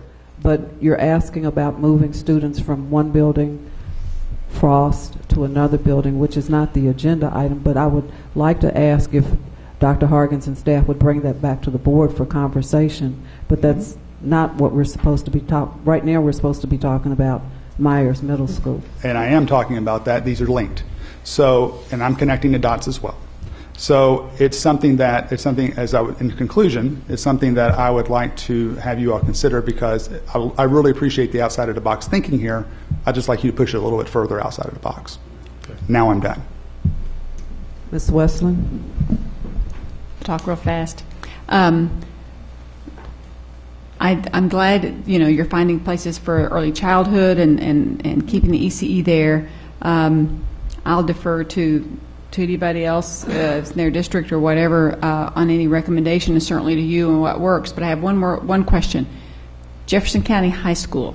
I understand there's quite a few students that are in portables still doing that. And when you have space, I wonder if that might be a good fit as well. I think it's a little bit connected, but was that a consideration at all? Because it kind of fits the Phoenix school too. We talked about like different alternative schools, and I don't really want to, give details of. I don't want details. Of like different kinds of conversations, but I know this that when I was here 2 weeks ago, I said by the end of June, I believe Dr. Razor was coming back with a facilities plan. Not the one tonight, but the one about. Using stuff, and I don't want to paint them in a corner, but I have a hunch that some of these topics will come up, in a month. Ms. Duncan? Sorry, Mike. This kind of brings me back to my regrets from the last time that we had. I felt like we were kind of hurried through the Myers proposal, and I was very unsettled about that. So now tonight I have the very same feeling. And I don't feel like things are really thought out enough. The 7th and 8th grade that's going to Wagner, will they have an opportunity then to also apply to go to the Phoenix school? I would say that they could apply to go to the Phoenix school, but the Phoenix school has changed its purpose. Okay, and I believe that it's more of an individual, a school that takes care of individual needs. Okay, very similar to like Liberty. I mean, in some ways similar to Liberty, but it's handling a student that Liberty is not serving right now. Well, that's, I mean, just really the question is, will they be able to apply or not? Because they'll determine. I mean, those families will decide if they want that that kind of program or not. I mean, the question is, can they apply? See, I'm just trying to picture who in the world is going to be in this building next year. Our high school kids. Has anybody talked to our high school kids that are at Valley and finishing off the Phoenix experience there? Has anybody checked with them to see what they might do? I mean, I can't envision them wanting to come to Myers to finish off their program. I can't picture who is going to be in this building outside of early childhood and ECE and 4th and 5th grade. I'm not even sure how they're going to get there. Who we talking about? 4th and 5th graders, and I know you've mentioned you've described it a little bit, but I'm really, I mean, it's like up in the air. Who is going to be there? Well, there's a couple of responses. First, I feel like we've strengthened Valley so much. I think that with the prep academy there, along with improvements in the high school, that students from Phoenix that want to stay in that area definitely have a spot. That if they want to stay there, I have a great deal more confidence that we can meet their needs inside Valley. But we haven't talked to them or anything. No, we haven't talked to them about that. The other, with the 4th and 5th graders, that's going to be very targeted because we need, I believe that we need Phoenix to play a unique mission for us, a unique role. It needs to be that individualized, personalized instruction that kids who are somewhat disenfranchised in our other schools that really struggle for not necessarily because of behaviors, but because they need a different experience to get through, that we can use Phoenix to meet their need, to get them on a pathway that'll really work for them. And with the 4th and 5th expansion, and by being very select in our criteria for students to get them in that 4th and 5th, to provide those therapeutic supports, to do what really is coming from schools. I mean, we have heard from principals about the need for a Phoenix-type experience for many of their elementary school kids. I think that gives kids such a head start that while I recognize some of the negatives and I recognize the hurriedness of this or the way it seems to be expedited, I also recognize that the pieces fell in place and it was an opportunity for us to do this now rather than move the kids once and then try to checkerboard them there next year. So there's no perfect way to do it, but ultimately to get our system right and have that equitable access and equal access for students, I felt it was something we needed to do, that we felt that it was something that needed to happen.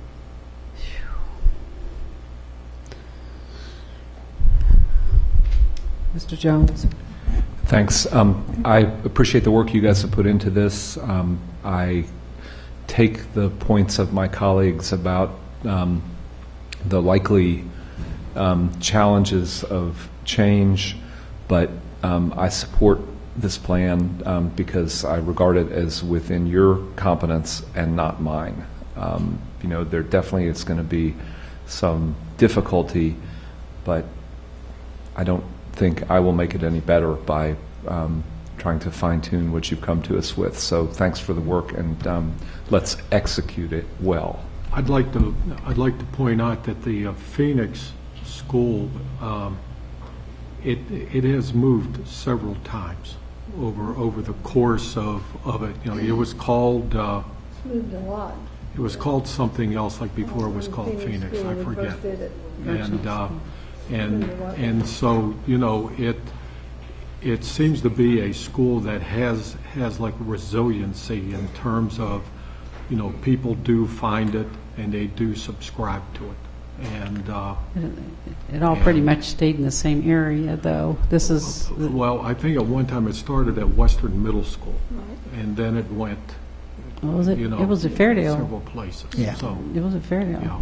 And this at had Fairdale, and it's just been around. And I just think, you know, when we looked at the current membership, there's a group of kids west of I-65 inside the Watterson that can actually take advantage of the current Myers transportation that goes from quote the Myers satellite area to Myers. How are they going to know about this though right now? If you approve this, we will be contacting them, you know, like this week.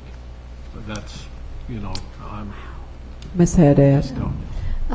I think the way this school was put together in a hurry, I guess it has a hurried life, with no child left behind. We didn't have enough room, and maybe it was the middle schools, to house the kids that wanted to leave the schools that were failing. That's what they used to do then.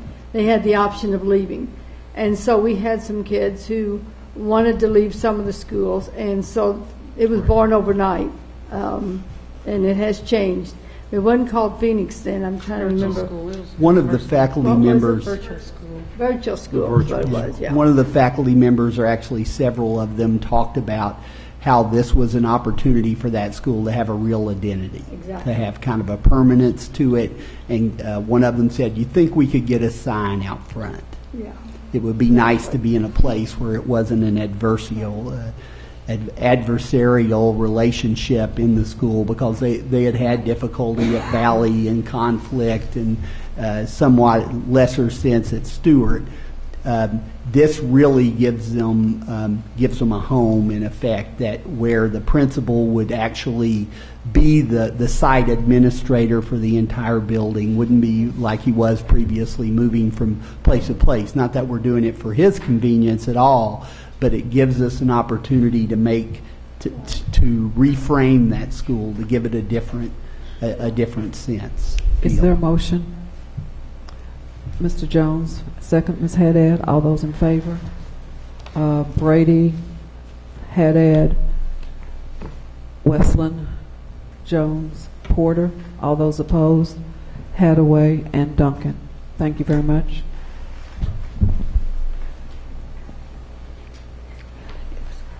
I think we now need to go back to the consent calendar. Are there any items that need to be pulled down from the consent calendar? Is there a motion to approve the consent calendar? Ms. Haddad, second. Mr. Jones, all those in favor? Motion passes unanimously. Thank you very much. We'll go back now to 2013-14 Board of Education discussion agenda planning calendar. Ms. Westland. Just want to ask, and we've got a lot of, even though I don't have it right in front of me right now, but we have a lot of things going on in June. Do you feel like everything on there will stay? Do you think I remember requesting the presentation on the arts, thinking that might take a while to pull together to get maybe a really full-blown presentation. And I know we're going to be doing some other important things, and it's fine to leave there. I just wanted to ask and let you know that you don't have to have that there. You know, we could really focus on the evaluation pieces and the facilities pieces and everything else. So okay, that's helpful. And the other thing is, I assume, is the facilities presentation going to be that second June 23rd? Because I know you had thought it would. It's what you're shooting for. But it might be bumped back, maybe? No? I don't see a reason it should be. Okay. I just. Is there a motion to receive the planning calendar? Ms. Haddad, second. I'm sorry, Ms. Duncan, do you have something to say? Well, I think my mind's on the other thing, but I do want to bring up the fact that I think we're having a reorganization of the HR department, and at some point on this calendar, we need to have a report on what that looks like, the reorganization of our HR, because I have gotten several questions about that. So there was a motion to receive the planning calendar. That was Ms. Haddad, and it was seconded by Mr. Jones. All those in favor? Motion passes unanimously. Thank you very much. Board reports and requests. Mr. Brady. Okay, I have a couple items I'd like to talk about. At one of our technology workshops, when we were looking at our IT plans, a comment was made about an opportunity for the district to save millions of dollars by changing some regulations in the way that IT is at least regulated, or at least as far as regulations are stated within this, by KDE. And apparently the state regulation is for wire drops in the classroom. It says there has to be so many wire drops in the classroom, but it doesn't appear to be taking advantage of wireless technologies. Our IT staff had mentioned that we could probably reduce, if we were able to reduce the number of drops that are required in the classroom, we could save millions of dollars. And I'd like to actually have a request a report with that particular regulation, what it might be changed to, what committee and or who would be able to change this. I assume this is at the state government level. I'm not sure if this lies within KDE or the state legislature. And if it does lie at the legislature, then something that we might want to consider for our legislative agenda. So it's something that I'd like to request that information come back to us. I know I had mentioned it during the work session. I'd really like to see a little bit more information about that. So that's item number one. Item number two has to deal with some information that came our way on via the superintendent's information on Friday. And I was taken by surprise by some of the information. Apparently there, and I'm talking about Frost again, so apparently there was a meeting with representatives from LG&E, JCPS, and other state agencies, I suppose, and they were there was a meeting back in January, early January of this year, regarding some issues. And what I was really surprised about was that I was just now learning about it in May. And not only that, but not only was I not informed that the meeting was going to take place, which I was kind of requested, that neither was any of the other board, especially the board member whose district that particular school even lies in. And I know that I talked with the superintendent this morning about this, so I do want to acknowledge that. I know it was superintendent's impression that the board would be notified about this. But there is a part of me, and I have to say that I want to believe that this was an oversight, but there's a part of me that feels that this was deliberate. I have to be honest with you. If we're going to be honest and open and clear and just honest, I really feel that I brought this up. I should have been in that conversation, and I think that board member Hadaway should have been in that conversation. I think we all should have known about that. A lot of the information that was presented in this particular meeting, to me, seems to fly in the face of known research and known established information presented by EPA. I'm not going to go into a point-by-point issue here, but I'm not sure if there was really anyone that was actively challenging any of these assertions. And I talked to the Air Pollution Control District today, who was also apparently at this meeting. And I know that they sometimes have open investigations regarding things that they cannot comment on. And I know that there was a comment within the report that says that no one objected, but that could have been because they couldn't comment. So it's things like this that really greatly concern me. It's things like this that one of the other reasons why I feel that sometimes I'm in the dark as a board member, because things happen like this and I don't find out about them until almost half a year later. Right. And actually, Dr. Razor is scheduling another meeting with the people to go over what the report was. So the actual meeting happened right after the board meeting. The report was written. Dr. Razor, did it go to Mr. Hadaway? I have been in the impression it did. Mr. Hadaway, did you receive it? Today. Okay, but not right after the meeting. So that wasn't not intentional, but definitely an oversight that shouldn't have happened. But what we're going to do is make sure that there's a meeting scheduled so that you can get all your questions answered, rather.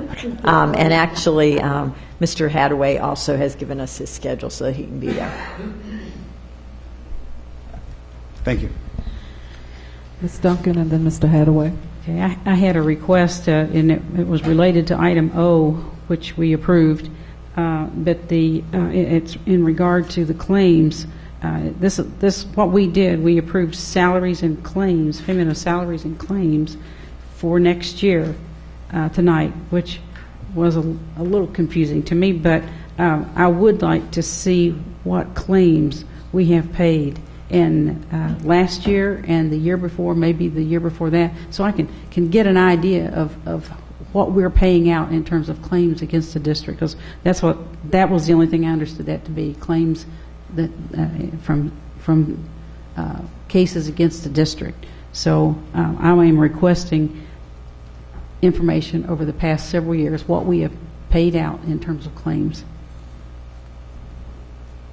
Mr. Hadaway. Thank you, Chris, for your comment. Chris has definitely beat the drum on this one with Frost, and I appreciate him including me in on it. I do appreciate that you did have a meeting based on Mr. Brady's request back in January as well. I would have liked to have seen it before now. I'm glad that we're going to meet it again and find out more. And I hope we can come to a resolution. I know this has been visited oftentimes, but hopefully we can come to a resolution that satisfies us all. I would like to say I've noticed in my time here that there is, I don't know how to express the words, but there's concern about SBDM influence on the schools and everything. In full disclosure, I did serve on an SBDM at an elementary school here in JCPS. But my perspective is a little different than some of my peers on the board, and then also was even mentioned by CFO today about SBDM's influence on the finances at the schools and affecting the program. So I need a little more clarity that doesn't gel with my experience with SBDM. My experience at SBDM was we had a big piece of pie at this elementary school, but we only guided a very small amount of that. So I think one of the very great values, without getting into the whole ideological debate that we could easily get into about SBDMs and districts and control over that, I think one of the great things about SBDMs, along with the PTA, it gives those parents and those teachers ownership of their school, and there's a great value in that because when they feel ownership, they're engaged. So my request would be this, Chair Porter, just so that I can have some more clarity, and maybe my peers on the board as well. I would like to know, Cordelia, probably come from your office, what percentage of the budget does SBDM really manipulate, for lack of a better words, in the schools? And then all the ideological things, that'll be an ongoing debate. But just on the financial end, I'd like to know that. And if we get a report about that, maybe it'll help my clarity, help everybody's clarity here as well. Thank you. Okay, thank you. Ms. Wesley? Just a quick request. Dr. Hargens, I've got a call, my first one, about Male High School today, kind of what from a parent. And I know there's a lot going on. Could we get a few sentences, an update? Sure. I asked Rosemary if we could have an executive session. She said no, not on that. So I'm just going to ask you openly if you can email us, and people are feeling urgent about the information, and so we know exactly where it is, what's happening, and when we might, Well, and there's an investigation that's going on, and we're trying to figure out duration. So we'll get you information. Sure. Okay, we're moving on to persons requesting to address the board on non-agenda items. The first person is Ms. Moore, Lenore Moore. You have 3 minutes to address the board. Welcome. At the end of 2.5 minutes, the bell will sound once. Then you have 30 seconds to finish your statement. At the end of 3 minutes, the bell will sound twice, indicating your time is up. Thank you for being here tonight. Okay. Good evening, board members. I know here we are again, and I'm still experiencing the same problem.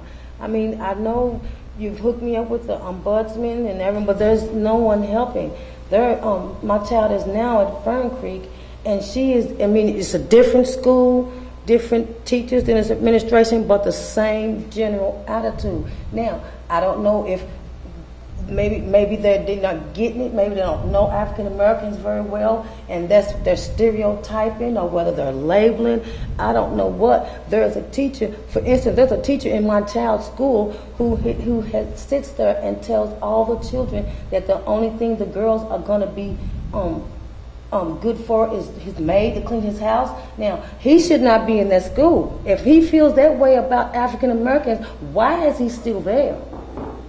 Now, every time my child is in there and he says something appropriate to my child will say, excuse me, and he puts her out. That's a referral.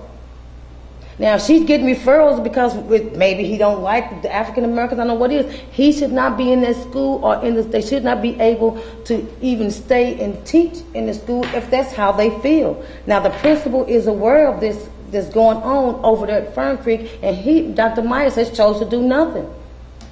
It's his job to make sure that these teachers are not harassing these children, because that's where most of my child's referrals are coming from, and probably a lot of other kids' referrals and suspensions, which would be from quote-unquote teachers and administrations that do not like minorities. They don't like them, they don't understand them, they stereotype them, whatever that is. Someone at some point is going to have to, it would be nice if someone at some point stand up and stand with us and help us with the situation, because racism is something that happens.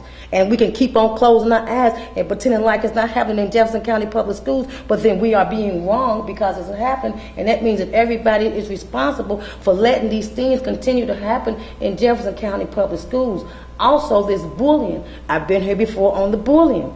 It's the same group of children that are allowed in this school. My child was spit on about a month ago, and she was suspended because she would not turn around and walk away from this little girl. My golly, she's going to spit on her and throw her down. After that, my child was suspended because the lovely lady decided she wanted to fight her. If she don't want to fight, then what is she going to fight for? There is no fighting. I have zero tolerance for fighting just as well as Jefferson County Public Schools. I do not appreciate that my child is going to school and she's not safe. She has to be safe. Maslow's hierarchy or whatever, you have to have safety and security and food first. If you don't get that, the learning process and all that stuff is not going to happen. And that's why you have a lot of kids failing, because they're not getting what they need. They're not safe and secure. If you're not safe and secure, then all the rest is not going to go. So I don't know where I have to go and who I have to respond to for some help, but I would wonder if someone could please tell me. The ombudsman lady, she said you all referred me to her. She said that that's not her area. Let me just say that Dr. Hargan's staff, someone will contact you. I know this is not the first time that you've been here, and I hear you say there's nothing that they can do. Let me just say that I think that we're not taking care of your concerns consistently, and you have other problems. So Dr. Hargan, someone from her staff, will contact you and work directly with you on the issues that pertain to your child at Fern Creek. I apologize for the lateness of the hour. I appreciate you staying to share your concerns with the board. Because I was just going to say, because when I was coming before, same problems, but if we would remember, there was about Mr. David Mike. Well, let me say this. We cannot talk about personnel per se by name calling. Now, you mentioned the principal at a school, and you were nice enough to not mention the teacher's name. So thank you for that. We've heard you, and we'll try to get you some help. Thank you. Derek Wright, Mr. Wright, Derek Wright. Vernon Jackson. Welcome, Mr. Jackson. Sorry for the lateness of the hour. You have 3 minutes. At the end of 2.5 minutes, the bell will sound once. You will have 30 seconds to finish your statement, and then you will hear the bell will sound twice. Thank you for being here. Thank you for allowing me to speak today. What I want to talk about is more of the student and teacher relationship, the art connection of relationships. When I looked at I was looking at TED videos where they talk about the education. And they had a great speaker. His name was Malcolm London. And he talked about the high school training ground. And if you ever get a chance, go out. I recommend that you go out there and look at that video. It's the TED Education video. And it kind of goes a little bit like this. And sometimes I felt like this for my son, who's elementary right now, making sure that we're not creating a training ground, that we're developing relationships, and that we know that we have to have these connections and these relationships for students to grow. And it goes a little bit something like this. At 9:45 a.m., I opened up a door to a building dedicated for building, but yet only breaks me down. I march down hallways every day, cleanups asking me by regular janitors, but I didn't have the decency to honor their name.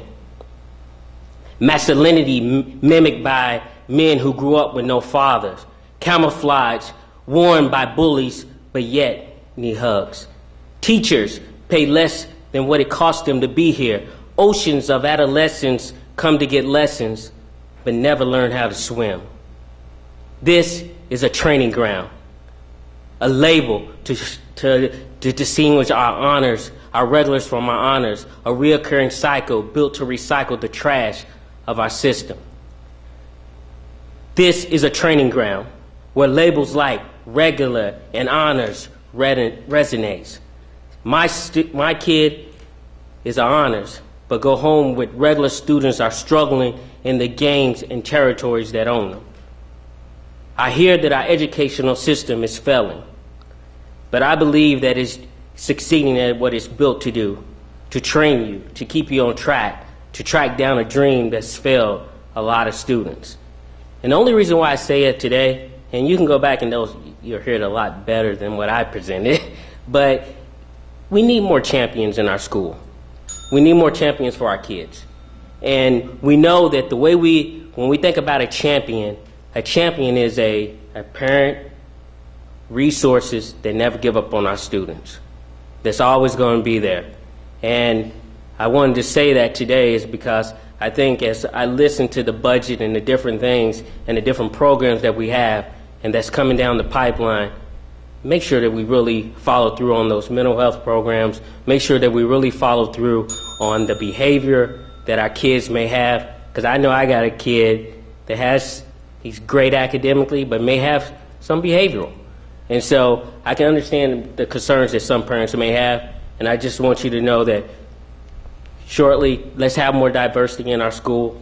I definitely do believe that we need diversity, because I think that builds better connection, which is more better relationships. Thank you for having me. Thank you, Mr. Jackson, for being here. At this time, there is a need for an executive session. Do I have a motion that the Board of Education recess and reconvene an executive session to discuss negotiation strategies pursuant to KRS 61.8101E and the acquisition of real property pursuant to KRS 61.8101B. Is there a motion? Ms. Haddad, second. Mr. Brady, all those in favor? It's unanimous. Thank you very much. We will reconvene in the first floor conference room.